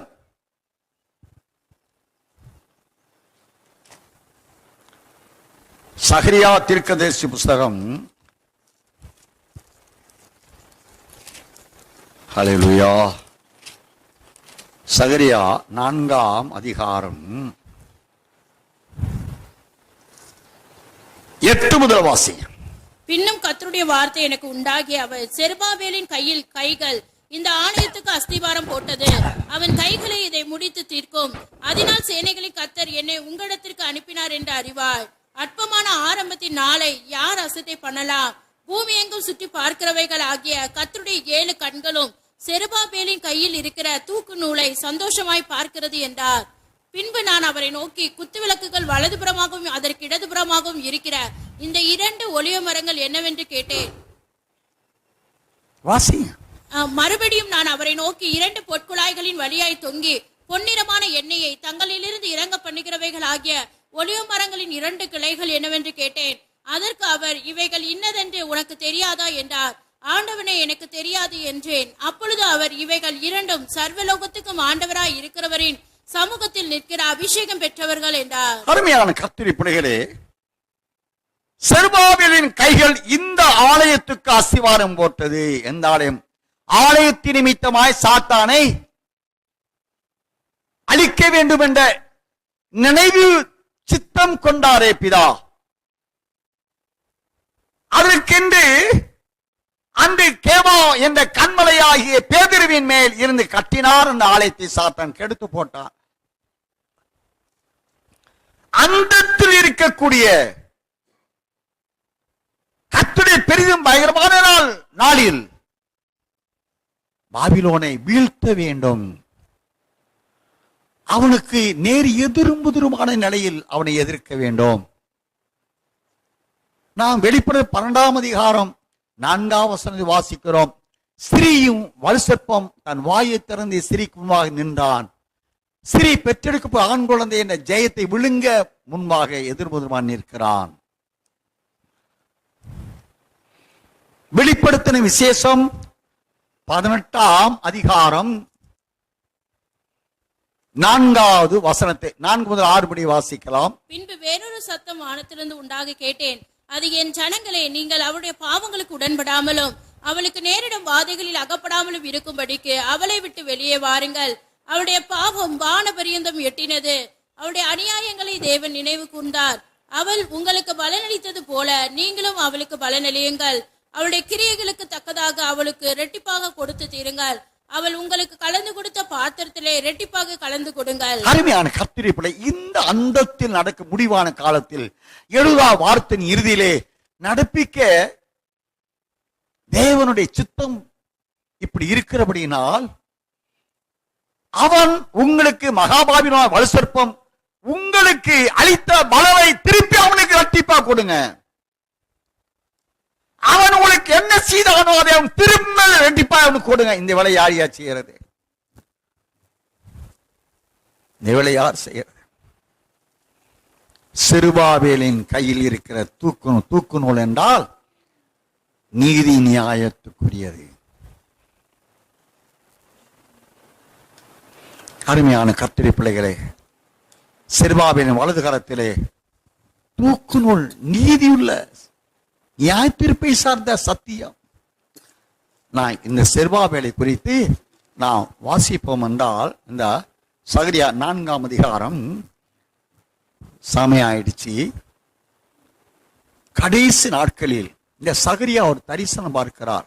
கடைசி நாட்களில் சம்பவிக்க போகிறவைகள் குறித்து 2ஆம் வசனம் வாசிங்கள. நீ காண்கிறது என்னவென்று கேட்டார். அதற்கு நான், இதோ முழுவதும் பொன்னினால் செய்யப்பட்ட குத்து விளக்கை காண்கிறேன். அதன் உச்சியில் அதன் கிண்ணமும், அதன் மேல் அதன் 7 அகல்களும், அதன் உச்சியில் இருக்கிற அகல்களுக்கு போகிற 7 குழாய்களும் இருக்கிறது. அதன் அருகில் கிண்ணத்திற்கு வலதுபுறமாக ஒன்றும் அதற்கு இடதுபுறமாக ஒன்றும் ஆக 2 ஒலிவ மரங்கள் இருக்கிறது என்றேன். நான் என்னோட பேசின தூதனை நோக்கி, ஆண்டவனே, இவைகள் என்னவென்று கேட்டேன். என்னோட பேசின தூதன் மறுமொழியாக, இவைகள் இன்னதென்று உனக்கு தெரியாதா என்றார். ஆண்டவனே, எனக்கு தெரியாது என்றேன். அப்பொழுது அவர், செருபாபேலுக்கு சொல்லப்படுகிற கர்த்தருடைய வார்த்தை என்னவென்றால், பலத்தினாலும் அல்ல, பராக்கிரமத்தினாலும் அல்ல, என்னுடைய ஆவியினாலேயே ஆகும் என்று சேனைகளின் கர்த்தர் சொல்லுகிறார். பெரிய பர்வதமே, நீ எம்மாத்திரம். செருபாபேலுக்கு முன்பாக நீ சமபூமியாவாய். தலைக்கல்லை அவன் கொண்டு வருவான். அதற்கு கிருபை உண்டாவதாக, கிருபை உண்டாவதாக என்று ஆர்ப்பரிப்பார். அருமையான கர்த்தருடைய பிள்ளைகளே, நாம் 2ஆம் வசனம் முதல் 7ஆம் வசனம் முடிய வாசிக்கிற பொழுது சகரியா தீர்க்கன் ஒரு தரிசனம் பார்க்கிறார். ஒரு தூதன் வந்து நீ காண்கிற என்னவென்று கேட்கிறார். அந்த 2ஆம் வசனத்தின்படியாய், இதோ முழுவதும் பொன்னினால் செய்யப்பட்ட குத்து விளக்கை காண்கிறேன்னு சொல்லுகிறார். குத்து விளக்கு என்றால் நாம் வெளிப்படுத்தின விசேஷம் 1ஆம் அதிகாரம் 20-21 வசனங்களிலே 7 குத்து விளக்குகள், 7 அகல்களை கொண்ட குத்து விளக்குகள். ஒவ்வொரு குத்து விளக்கும் ஒவ்வொரு சபை. அவருடைய வலதுகரத்தில் இருக்கிற 7 நட்சத்திரங்கள், ஒவ்வொரு நட்சத்திரமும் அவருடைய தூதர்கள் என்றால் அவர்களால் ஒவ்வொரு சபைக்கும் அனுப்பப்பட திட்டமிடப்பட்ட அப்போஸ்தலர்கள் என்று வாசிக்கிறோம். இங்கே முழுவதும் பொன்னினால் செய்யப்பட்ட குத்து விளக்கை காண்கிறேன். ஏன் வெள்ளியினால் செய்த குத்து விளக்கு காமிச்சிருக்கலாம் இல்லையா? ஏன் பொன்னினால் செய்யப்பட்ட குத்து விளக்கு? பொன் என்பது சுத்த பொன். நீங்க 1 பேர் 1ஆம் அதிகாரம் 8-9 வசனம் தயவு சீக்கிரம் வாசிங்களேன். அழிந்து போகிற பொன் அக்கினினாலே சோதிக்கப்படும். அதை பார்க்கிலும் அதிக விலையேற பெற்றதா இருக்கிற உங்கள் விசுவாசம் சோதிக்கப்பட்டு இயேசு கிறிஸ்து வெளிப்படும் போது உங்களுக்கு புகழ்ச்சியும் கனமும். அருமையான கர்த்தருடைய பிள்ளைகளே, அக்கினினாலே அது சுத்திகரிக்கப்பட்ட சுத்தமான பொன்.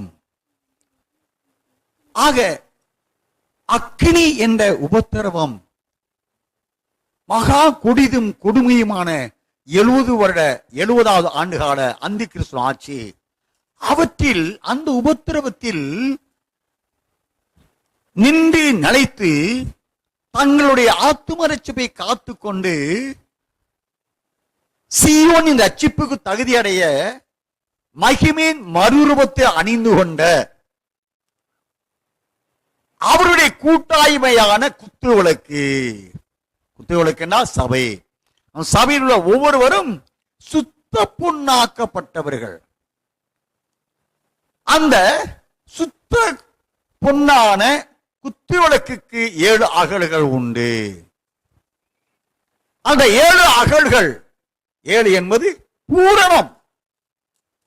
உண்டான பூர்ண உபத்திரவத்தினாலே அந்த குத்துவிளக்காகிய கடைசி நாட்களில் எழுப்பப்பட சித்தம் கொள்ளப்பட்டபடி அனுமதி போல் உதிக்கிற மணவாட்டியே, அந்த சபை, அந்த செருபாவால் எழுப்பப்பட சித்தம் கொள்ளப்பட்ட அந்த மணவாட்டி சபை உபத்திரவத்தின் பூர்ணத்துவத்தினால் அடைந்த பூர்ண பரிசுத்துவம், பூர்ணம். அதுதான் 7 கிண்ணங்கள். வாசிக்கிறோம். முழுவது பொன்னினால் செய்யப்பட்ட குத்துவிளக்கு, அதன் உச்சியில் அதன் கிண்ணம் 7 அதாவது 7 கிண்ணம் இருப்பாருங்களேன். அந்த 7 கிண்ணங்களில் அதன் உச்சியில், கிண்ணங்களின் உச்சியில் 7 அகல்கள் இருக்கு. அந்த உச்சியில் இருக்கிற அகல்களுக்கு போகிற 7 குழாய்களும் இருக்கு. அதன் அருகில் கிண்ணத்திற்கு வலதுபுறமாக ஒன்றும் இடதுபுறமாக ஒன்றும் ஆக 2 ஒலிவ மரங்கள் இருக்கிறது என்றேன். ஆக ஒலிவ மரம் என்றால் நித்திய ஜீவன். ஒலிவ மரங்க சாகவே சாக. இன்றைக்கு அன்று கெசமனையிலே அருமைய ரட்ச ஜபம் பண்ணார் பாருங்களேன்.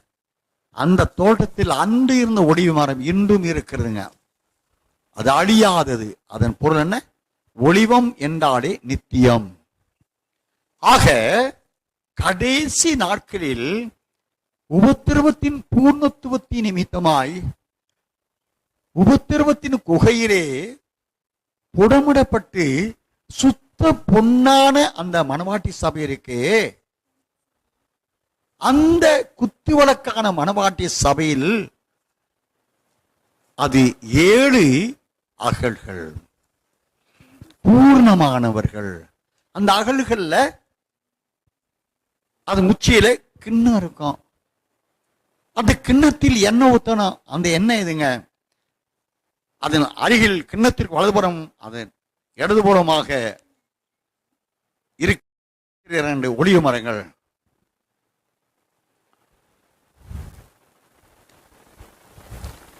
ஹல்லேலூயா. 11ஆம் வசனம் வாசிங்களேன். பின்பு நான் அவரை நோக்கி, குத்துவிளக்குக்கு வலதுபுறமாகவும் அதுக்கு இடதுபுறமாகவும் இருக்கிற இந்த 2 ஒலிவ மரங்கள் என்னவென்று கேட்டேன். மறுபடியும் நான் அவரை நோக்கி, 2 பொற்குழாய்களின் வழியாய் தொங்கி பொன்னிறமான எண்ணெயை தங்களிலிருந்து இறங்க பண்ணுகிறவைகளாகிய ஒலிவ மரங்களின் 2 கிளைகள் என்னவென்று கேட்டேன். கர்த்தருடைய பிள்ளைகளே, 2ஆம் வசனத்தினுடைய குத்துவிளக்கு, அவற்றில் 7 அகல்கள் இருக்கு.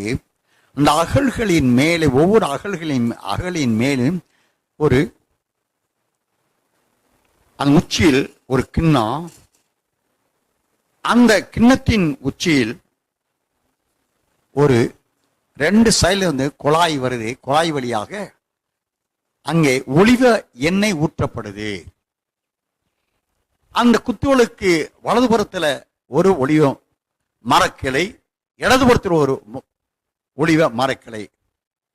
இவர்கள் யார்? இந்த 2 ஒலிவ மரக்கிளைகள் யார்? 13-14 வசனம் வாசிங்க.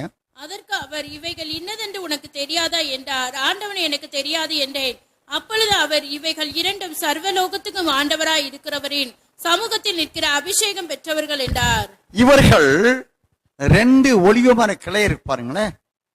அவர்களிலிருந்து ஊற்றக்கூடிய அந்த எண்ணெய் இருப்பார். 12ஆம் வசனத்தின்படி, நான் அவரை நோக்கி 2 பொற்குழாய்களின் வழியாய் தொங்கி பொன்னிறமான எண்ணெயை தங்களுக்கு இறங்க பண்ணுகிறவர்களாகிய ஒலிவ மர 2 கிளைகள் என்னவென்று கேட்டேன். அப்போ 2 ஒலிவ மரத்தின் கிளைகளில் இருந்து அந்த 7 அகல்களில் இருக்க கிண்ணம் இருப்பாருங்களேன், அந்த கிண்ணத்தில் ஊற்றப்படுகிற ஒளிவை எண்ணெய் இருப்பாருங்களேன், அது எப்படிப்பட்டதா இருந்தது? பொன்னிறமான எண்ணெய். பொன்னிறமான எண்ணெய். குத்துவிளக்கு பொன்னிறம், கிண்ணம் பொன்னிறம், அகல்கள் பொன்னிறம், அதில் ஊற்றப்படுகிற ஒளிவை எண்ணெய் பொன்னிறம். அது என்ன என்னங்க? பூர்ண ரூபவதி, பழுதொன்றும் இல்லாதவள்.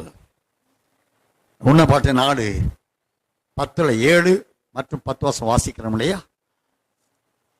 ரூபவதியே, பழுதொன்றும் இல்லாதவளே, என் பிரியமே, என் ரூபவதி பழுதொன்றும் இல்லாதவளே, கடைசி நாட்களில் எழுப்ப சித்தம் கொண்டிருக்கிற அந்த பொன் குத்துவிளக்கு என்ற மணவாட்டி சபையை தேவன் உபத்திரவத்தின் வழியாக பூர்ணத்துவத்தை அடைய வைத்து, அந்த பூர்ணத்துவத்தை அவர்கள் உபத்திரவத்தை பூர்ணத்துவத்தை அடைந்து கொண்டபடியினால் அவர்கள் ரட்சிப்பை, நித்திய சீயோனின் ரட்சிப்பை அடைந்து கொள்கிறார்கள்.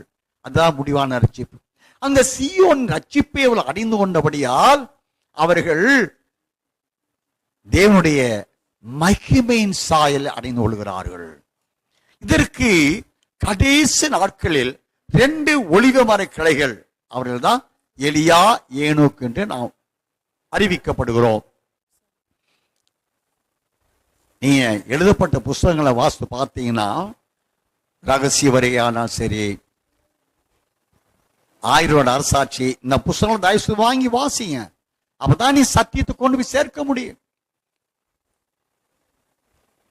ஆக கடைசி நாட்கள் எழுப்பப்பட போகிற இந்த சபையை ஆயத்தப்படுத்த 2 குத்து வழக்குகள், அதாவது 2 ஒலிவ மரத்தின் கிளைகள் என்றாலே இவர்கள் சர்வலோகத்துக்கும் ஆண்டவராய் இருக்கிறவரின் சமூகத்தில் நிற்கிற அபிஷேகம் பெற்றவர். சர்வலோகத்தின் ஆண்டவர் அவருக்கு ஆதியும் அந்தமும் இல்லாதவர், அல்பாவும் ஓமேகாவுமானவர், இருந்தவர், இருக்கிறவர், வருகிறவர், முன்னிருந்தவர், பின்னிருந்தவர், வருகிறவர். இவர் என்றென்றைக்கும் வாழுகிற நித்திய தேவன். இவர் இந்த சமூகத்தில், இந்த தேவாதி தேவனுக்கு முன்பாக இருக்கிறவர் எப்படிப்பட்டவர்களா இருக்க முடியும்? அவர் நித்தியராய் இருக்கிறபடியினால் அவருடைய சமூகம் என்றென்றைக்கும் நித்தியமாய் அவருடைய சமூகமும் இருக்க. அவருடைய சமூகம் இப்ப சிங்காசனத்துக்கு முன்பாக பிந்தின நித்தியம், சிங்காசனம் இருக்கிறது நித்தியம். சிங்காசனம் முன்பாக நிற்கிறவர்கள் பிந்தின நித்தியம், நித்தியம்தான். அப்போ அவருடைய சமூகத்தில் நிற்கிற அபிஷேகமற்றவர்கள், தேவன் கடைசி கால ஊழியத்தை செய்ய அபிஷேகமற்றவர்கள். இவர்களில் செருபாபேல் என்னும் அவன் கையில் இருக்க தூக்கு நூல் என்று சொல்லப்படுகிறது. இந்த 2 பேரில் கடைசி நாட்களில் எலியா ஏனோக்கை அனுப்ப வேண்டும் என்று சொல்லுகிறார். வெளிப்படுத்தின விசேஷம், ஹல்லேலூயா, வெளிப்படுத்தின விசேஷம்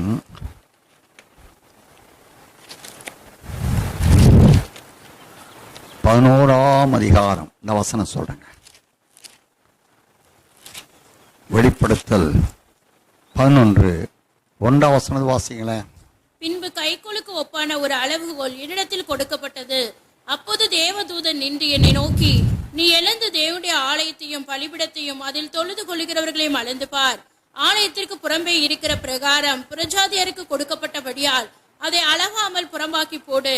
பரிசுத்த நகரத்தை அவர்கள் 42 மாதம் அளவும் மிதிப்பார்கள். என்னுடைய 2 சாட்சிகளும் 2 வஸ்திரம் உடுத்தி கொண்டிருக்கிறவர்களாய் 1260 நாளளவும் தீர்க்க தரிசனம் சொல்லும்படி அவர்களுக்கு அதிகாரம் கொடுப்பேன்.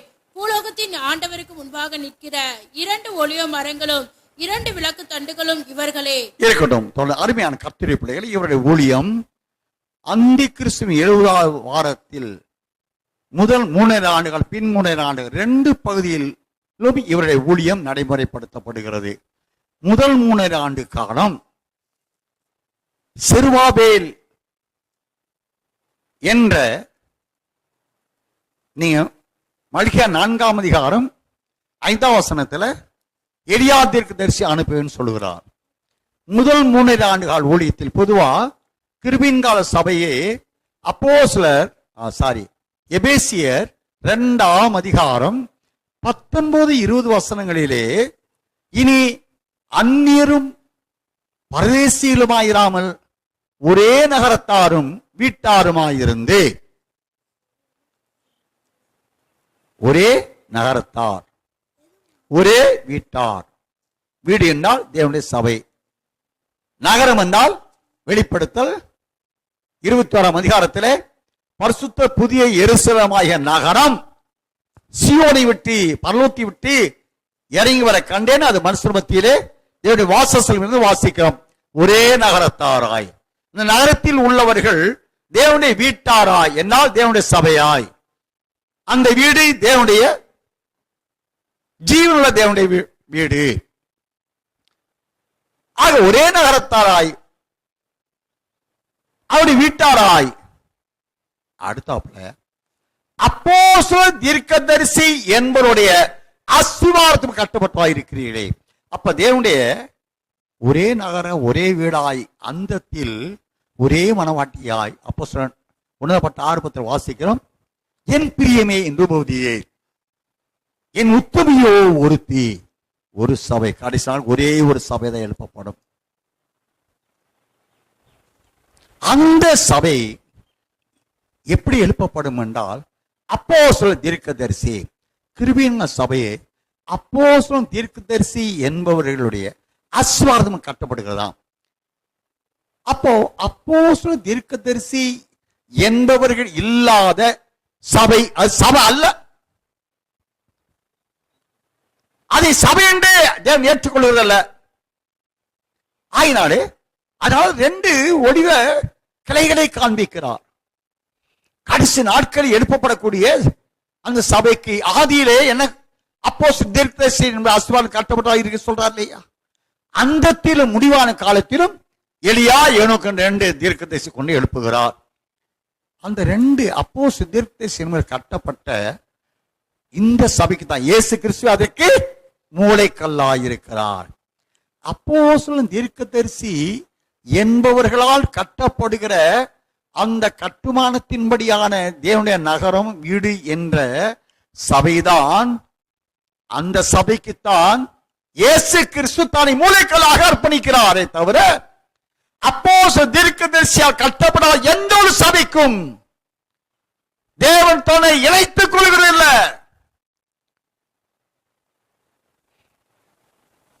தேவன் அற்றவர்களான சபையாத்தான் இயங்குமே தவிர தேவனுக்கும் அவர்களுக்கும் சம்பந்தம் இல்லை. ஆவிக்குரிய மண்டலம் இனி அப்போஸ்தலர் தீர்க்கதரிசியினுடைய அஸ்திவாரம் கட்டப்பட்டால், அருமை இரட்சகர் உன்னை ஏதோ ஒன்றில் சில நீதிமான்களை வைத்திருக்கலாம், அவர்களை கூட்டி சேர்த்து ஒரே நகரம் பரிசுத்த புதிய எருசலேமாகிய நகரம், ஒரே வீடு, நீங்கள் தேவனுடைய ஆலயமாக இருக்கிறீர்கள். எபிரேயர் நிருபத்தில் வாசிக்கிறோம், அது தேவனுடைய வீடாக இருக்கிறது என்று வேதம் சொல்லுகிறது. அந்த வீட்டுக்குத்தான், அந்த சபைக்குத்தான் தேவன் தனி மூளைக்கல்லாக்குகிறார். அந்த சபையில் தான் நீங்க அவர் மேல் மூளைக்கல்லாயிருக்கிற இயேசு கிறிஸ்துவின் மேல் நீங்க தேவனுக்கு இசைவனைப்பான மாளிகையாய், மாளிகை எங்க இருக்குங்க? சீயோன்ல ஒரு ஸ்தலத்தை ஆயத்து பண்ண போறார் பாருங்க. அந்த இசைவினைப்பான மாளிகையாய் அவர் மேல் கூட்டி கட்டப்பட்டு வருகிறீர்களே. இந்த அமைப்பை சார்ந்துதான் அந்தத்தில் எழுப்பப்பட இருக்கிற செருபாபேலை கொண்டு கட்டப்படுகிற அந்த சபை, அப்போஸ்தலனை கொண்டு எழுப்பப்படுகிற சபை. அந்த சபை அவர் நித்திய ஜீவனை தந்தருளுகிற வாக்குத்தத்தத்தின்படியான சபை. அந்த சபையில் உள்ள அப்போஸ்தலர் தீர்க்கதரிசி கொண்டு கர்த்தருடைய பெரிதும் பயங்கரமான நாளில் தேவன் அந்த மணவாட்டி சபை எழுப்புகிறார். அந்த ஆலயத்தை அவர் எழுப்புகிறார். அந்த ஆலயத்திற்கு மாத்திரம்தான் சீயோனின் ரட்சிப்பை கொடுக்கிறார். எசையா தீர்க்கதரிசி புஸ்தகத்திலே நான் வாசித்திருக்கிறோம் பாருங்களேன். எசையா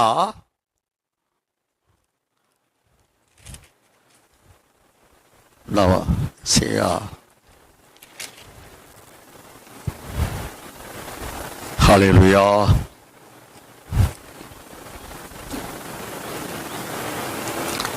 எசையா 51:6 வாசிங்க. உங்கள் கண்களை வானத்துக்கு ஏறெடுங்கள், கீழே இருக்கிற பூமியையும் நோக்கி பாருங்கள். வானம் புகையை போல் ஒளிந்து போம், பூமி வஸ்திரத்தை போல் பழசாய்ப்போம், அதன் குடிகளும் அப்படியே ஒளிந்து போவார்கள். என் ரட்சிப்போ என்றடைக்கும் இருக்கும், என் நீதி அற்று போவதில்லை. அருமையான கர்த்தருடைய பிள்ளைகளே, கடைசியாக வானம் புகையை போல் ஒளிந்து போம், கீழே இருக்கிற பூமியை நோக்கி பாரு, வானம் புகையை போல் ஒளிந்து போம், பூமி வஸ்திரத்தை போல பழசாய்ப்போம், அதன் குடிகளும் அப்படியே ஒளிந்து போவார். இது எப்பங்க? ஆண்டோடைய 2ஆம் வருகை, நியாயத்திற்பை கொடுக்க வரக்கூடிய அந்த வருகை. வானங்கள் மடமடவென்று 2 பேர் 3ஆம் அதிகாரம் 10 வாசம்னா, வானங்கள் மடமடவென்று விலகி போம், பூமியும் அதன் கிளையில் வெந்து உருகி போம். இப்படி இவெல்லாம் வெந்து உருகி அழிந்து போகிறபடியால் நீங்கள் எப்படிப்பட்ட பரிசுத்த நடக்கும் தேவபக்தி உள்ள நடக்க வேண்டும் அங்கு பேதுருவை கொண்டு எழுதுகிறார். அந்த காலத்தில் அதன் குடிகள் அப்படியே ஒளிந்து போகும், என் ரட்சிப்போ என்றைக்கும் இருக்கும், என் நீதி அற்று போவதில்லை. அந்த ரட்சிப்பு தான் முடிவான ரட்சிப்பு. அருமையான கர்த்தருடைய பிள்ளைகளே, அந்த முடிவான ரட்சிப்பு எவர்களுக்கென்று கொடுக்கப்படுகிறது? கடைசி நாட்களில் மணவாளன் சந்திக்க எதிர்கொண்டு போக புறப்பட்ட 10 கன்னிகைகளில் புத்தியுள்ளவருடைய சபை என்ற ராஜ்யம். அந்த ராஜ்யம் மணவாளன் சந்திக்க புறப்படுகிற மணவாட்டி, அங்கிருந்து வெளிப்படுகிற சுவிசேஷம். சுவிசேஷம் என்றால் சுப விசேஷம். உபத்திரவ காலத்திலும் அந்த கூட்டத்தாருக்கு இங்கேயும் ரட்சிப்பு, முடிவான ரட்சிப்பை பெற்றவர்களுக்கு இங்கேயும் ரட்சிக்கப்படுகிறார்கள். அந்த ரட்சிப்பின் பலன் மகிமையின் மறுரூபத்தை அணிந்து கொள்கிறார்கள். அவள் என்றென்றைக்கு சத்தியான ஆவியானவர் என்றென்றைக்கு கூட இருக்கிறவர். நித்தியத்தில் கொண்டு போய் சேர்த்த பின்பும் அவர்கள் அனைவரும் ஆவிக்குரியவர்களாயிருக்கிற ஆவிக்குரிய சாயல், ஆத்தும சாயல் அத்தனையும் ஆவிக்குரியவர்களாயிருக்கிறார்கள். என்றென்றைக்கும் யோவான் 14:16 வாசகம் பாருங்களேன். என்றென்றைக்கும் கூட இருக்கும் சத்தியாவின் முடிவான ரட்சிப்பையும் உங்களுக்கு கிடைக்க செய்கிறார். சாத்தான் தோற்கடிக்க பலப்படுத்துகிறவராக இருக்கிறார். பலத்தினாலும் அல்ல, பராக்கிரமத்தினாலும் அல்ல, என்னுடைய ஆவியினாலே எல்லாம் கூடும்.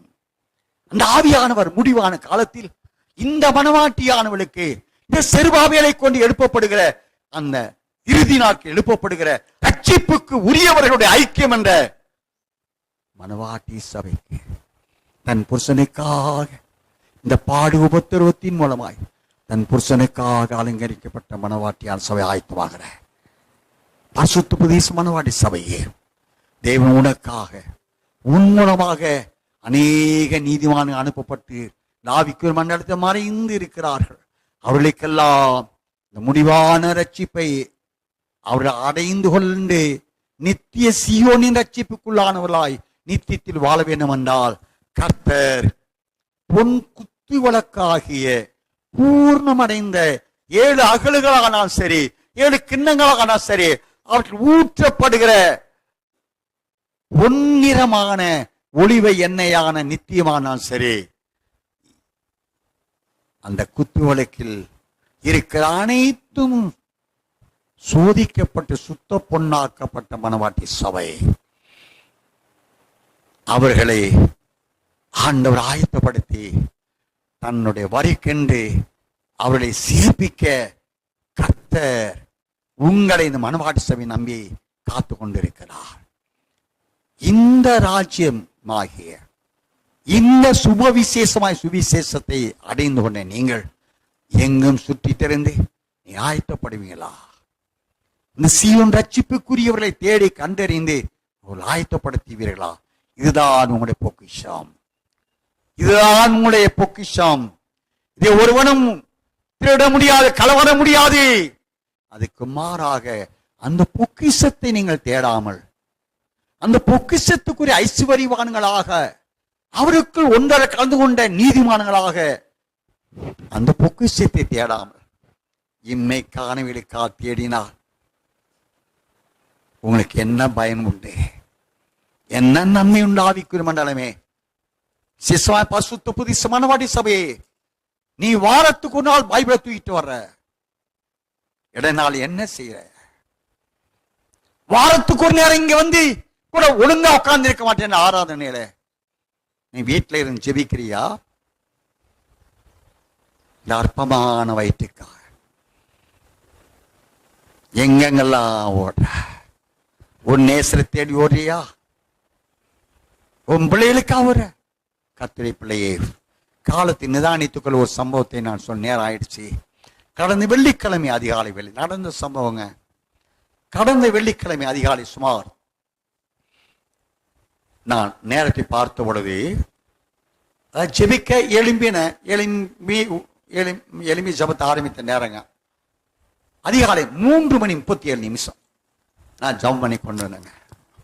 ஜெபித்து கொண்டிருந்த பொழுது வல்சற்பமானவன் அநேக மக்களை தாக்கி, அவர் இந்த சாஸ் பிடிச்சவங்க இருக்காங்களே, அவங்க எப்படி ஆட்டம் போடுவாங்க, அதுபோல அவங்கள வேதனைப்படுத்தி கொண்டு இருக்கிறான்.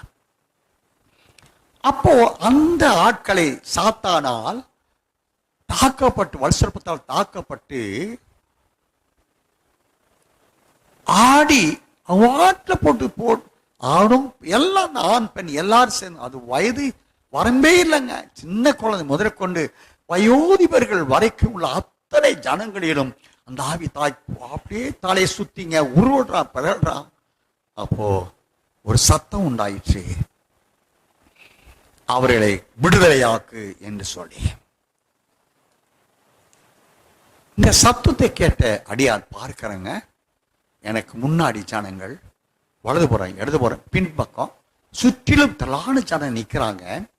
எனக்கு முன்னாக நிற்கிறவர்களில் நாவி தாக்கப்பட்டவர்கள் இருக்கிறாங்க பாருங்களா. அவங்கள பார்த்து, சபிக்க விட பொல்லாத வலுசற்பமே, கர்த்தராகிய இயேசு கிறிஸ்துவின் அதிகார நாமத்தில் இவர்களை விட்டு வெளியே போ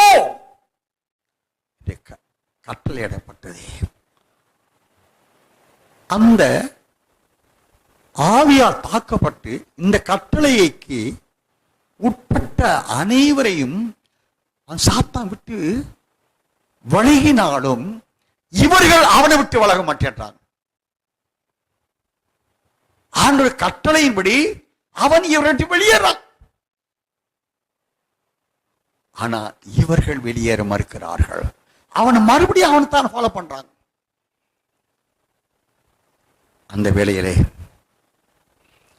அடைய மிகுந்த துக்கம் உண்டாகி பார்க்கிறேன், யார் 1-2 பேரா நிற்பாங்களா? இந்த வலுசற்பத்தின் பிடியில் இருந்து விடுதலையான இவர்கள் மறுபடியும் அவன் பக்கம் தானே போறான். மனதில் இங்க எனக்கு கண்ணீர் கதறேன், ஆண்டவர் நோக்கி கெஞ்சறங்க. ஆண்டவரே, இந்த ஜனங்களை விடுதலையாக்கு ராஜா, இந்த சாத்தானை ஒழித்து அவன் பிடியும் ஜனங்களை விடுதலையாக்கும் கண்ணீர் கதறேன். பாருமேரட்சியர் சொல்றாரே, இவர்கள் மாத்திரமல்ல, உன் வலதுபுறம் இடதுபுறம் உனக்கு பின்னாடி இருப்பவர்கள் பாரு என்றார். பார்த்தாங்க, திரளான ஜனங்கள், திரளான ஜனங்கள் சாத்தானால் பிடிக்கப்பட்டு அவனால் சிறைபிடிக்கப்பட்டு நிற்கிற திரளான ஜனங்கள். நாடுகிற ஆண்டவரே, இவர்கள் ஒருவராயிலும் ஆண்டவரை மீட்கப்பட மாட்டாங்களா? ஆண்டவரே, அவன் உடைய நாமத்துக்கு பயந்து அவன் வெளியேறி போறான். ஆனா இந்த ஜனங்கள் அவனை விட்டு விலக மறுக்கிறார்கள், மறுபடியும் அவனைத்தானே பின்பற்றி போகிறார்கள் என்று கதறங்க. மறுபடியும் ஆண்டு சொல்லுகிறார், ஒரே வார்த்தை, போராடு. ஒரே ஒரு வார்த்தை உண்டாயிற்று, போராடு. கண்ணீர் கதறியே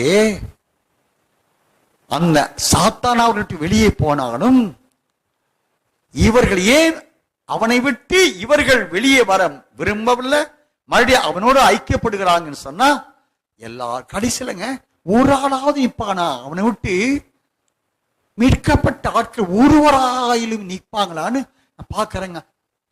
ஒருத்தர் இல்லைங்க. அடியானுக்கு முன்னாக நின்ற அந்த கூட்டத்தில் ஒருத்தர் இல்லை, அத்தனை பேரையும் சாத்தான் எடுத்துக்கொண்டு போயிட்டார் நரகத்துக்கு. அப்பதான் அருமையில சொன்னார், போராடு போராடு. அடுத்தார் போராடியே போராடு போராடியே போராடு. கர்த்தருடைய பிள்ளையே, ஏன் கர்த்தருடைய நாமத்தினாலே விடுவிக்கப்பட்ட ஜனங்கள் யார்? நாங்கள் ரட்சிக்கப்பட்டோம் என்று சொல்லுகிற பெயர் கிறிஸ்தவர்கள்.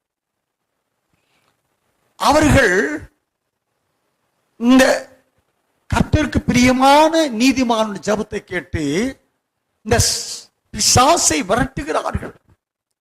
அந்த பிசாசின் பிடியில் அகப்படுத்தப்பட்டு இருக்கிறவர்களை விடுதலையாக்கும்படி ஆண்டவர் நோக்கி கெஞ்சுகிறார்கள். அந்த பிசாசுகளை எதிர்த்து கட்டுகிறார்கள். அவன் பயந்து போகிறான். ஆனால் அவனுடைய பாவ கிரியைகள் இன்னும் இந்த ஜனங்களிடத்தில் இருக்கிறபடியினால் இவர்கள் பாவரிக்கை செய்யாமல்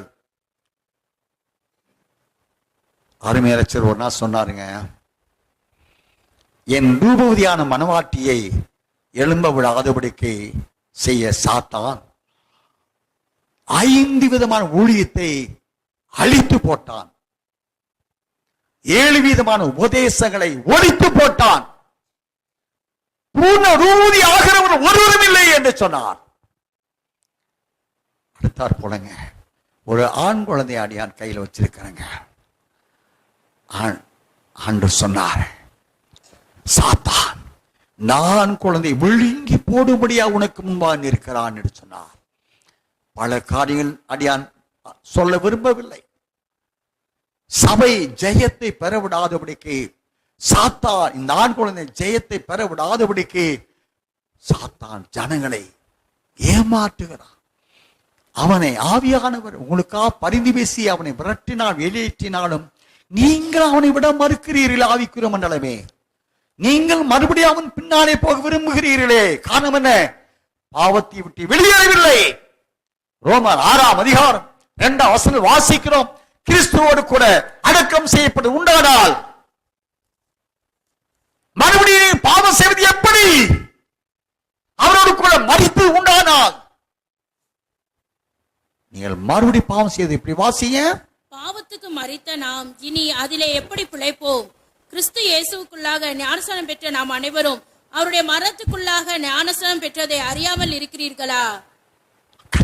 அவருக்குள் நான் பாவரிக்கை செய்து ஞானஸ்நானம் பெற்றேன் சொல்லுகிறீர்களே, நீங்கள் அவரோடு கூட மரித்தது உண்டானால் மறுபடி பாவத்தில் எப்படி நீ வாழ முடியும்?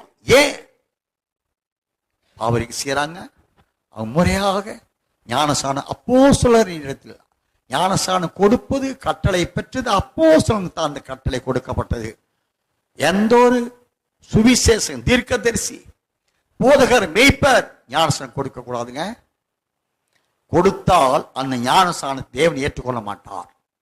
காரணம், அப்போஸ்தலர் தீர்க்கதரிசி என்ற அஸ்திவாரத்தின் மேல் கட்டப்பட்டவர் தான் மூளைக்கல்லா இருக்கிறார். அந்த சபைக்கு தான் அவர் அங்கீகரிக்கிறார். அவங்களோட தான் ஐக்கியப்பட்டு இருக்கிறார். அப்ப அப்போஸ்தலர் கொடுக்கிற ஞானஸ்நானத்தினால்தான் அப்போஸ்தலனுக்கு முன்பாக தேவனுக்கு அறிக்கை செய்கிற பாவங்களை அவர் மன்னிப்பார். அப்போஸ்தலர் கொடுக்கப்பட்ட ஞானஸ்நானத்தை அவர் அங்கீகரிப்பார். அப்படி இல்லாதபடிக்கு இந்த ஞானஸ்நானங்கள் எல்லாம் போதகர் தீர்க்கதரிசி தடியெடுத்தவரெல்லாம் தண்டலுக்காரனாக மாறிக்கின்றபடினாலே அவர் அறிக்கை செய்து சொல்லுகிறார்கள். யாரிடம் அறிக்கை செய்தார்கள்? இயேசு அறிக்கை செய்தார்களா? அப்போஸ் முன்பாக யாருக்கு அறிக்கை செய்தார்களா? இல்லையே. ஆகையினால் ஜபத்தை கேட்டு இந்த பரிசுத்தவான்களுக்காக வாக்கு கடங்காத பெரும் சொல்லு பரிசுத்தாவியன் ஜெபித்தாலும் கூட அந்த ஜபத்தை கேட்டு சாத்தான் ஜனங்களை விட்டு வெளியேறினாலும் கூட இந்த உணர்வடைந்த இயேசு அறிந்த இந்த பெயர் கிறிஸ்தவர்கள், நாம கிறிஸ்தவர்கள், செழிப்பான உபதேசத்துக்கு மாத்திரம் கிறிஸ்துவ வாழக்கூடியவர்கள், இம்மைக்கான நன்மைகளை கிறிஸ்து தருவார் என்பதற்காக மாத்திரம் ரட்சிக்கப்படும் சொல்லுகிறவர்கள், பாவத்தை விட்டு வெளியேறாதபடியினால், பாவ மன்னிப்பை பெற்றுக் கொள்ளாதபடியினால், அப்போஸ்தலனால் ஞானஸ்நானம் பெறாதபடியினால், அப்போஸ்தலன் கைவிட்டு பரிசுத்தாவின் அபிஷேகத்தை பெறாதபடியினால் அவர்கள் பாவத்திற்கு மரிக்கவில்லை. அந்த வசனத்திற்கு அவர் உட்படல. அந்த வசனத்தான் படியான அந்த ஊழியத்தை அவர் ஆண்டவர் அங்கீகரிக்கல. இந்த சப்தை கேட்கிற கர்த்தருடைய பிள்ளையே, உன் இயேசு போராடு என்று சொல்லுகிறார். முதல் உன் ஆத்துமா சீயோனின் ரட்சிப்பினால் நிரப்பப்பட்டு என்றென்றைக்கு தேவனோடு வாழ நீ போராடு. உன் எதிராளி பிசாசை எதிர்த்து போராடு. அதை நிர்மூலமாக்குவதற்கு திரும்பாதே. உம்மாலே ஒரு சேனைக்குள் பாய்வேன். 18ஆம் சங்கீதத்தில் வாசிக்கிறோம். உம்மாலே ஒரு சேனைக்குள் பாய்வேன், உம்மாலே ஒரு மதிலை தாண்டுவேன், சத்துருவை தொடர்ந்து பிடிப்பேன், அவனை நிர்மூலமாக்குவதற்கு திரும்பேன் என்று போராடு. ஆவிக்குரிய மண்டலமே போராடு. பரிசுத்த உபதேசமான சபையே, எங்களுடைய நீதிமான சத்தியவான்களே, பரிசுத்தவான்களே, உனக்காக போராடும் ஆத்துமா ரட்சிக்கப்பட நீ சீயோன் ரட்சிப்புக்கு சுதந்திர வழியாக நீ போராடு. மற்றவர்களை போராடி விடுதலை பெற்றுக்கொடு. மற்றவர்களுக்காக போராடி அவர்களும் விடுதலை பெற்றுக் கொள்ள ஆயத்தப்படுத்து. முடிவரை நடைத்திருப்பனே முடிவான ரட்சிப்படி சீயோன் ரட்சிப்பு பெற்றுக் கொள்வான். இந்த ராஜ்ய சுவிசேஷம் பூமி எல்லை எங்கும் உள்ள பரிசுத்தவான் சத்தியவான் நீதிமான்களுக்கு பிரசங்கிக்கப்பட வேண்டும். அப்பொழுது தேசர் வருவார். தேவன் தாமே தம் ஆசீர்வதிப்பார். ஹல்லேலூயா, ஹல்லேலூயா.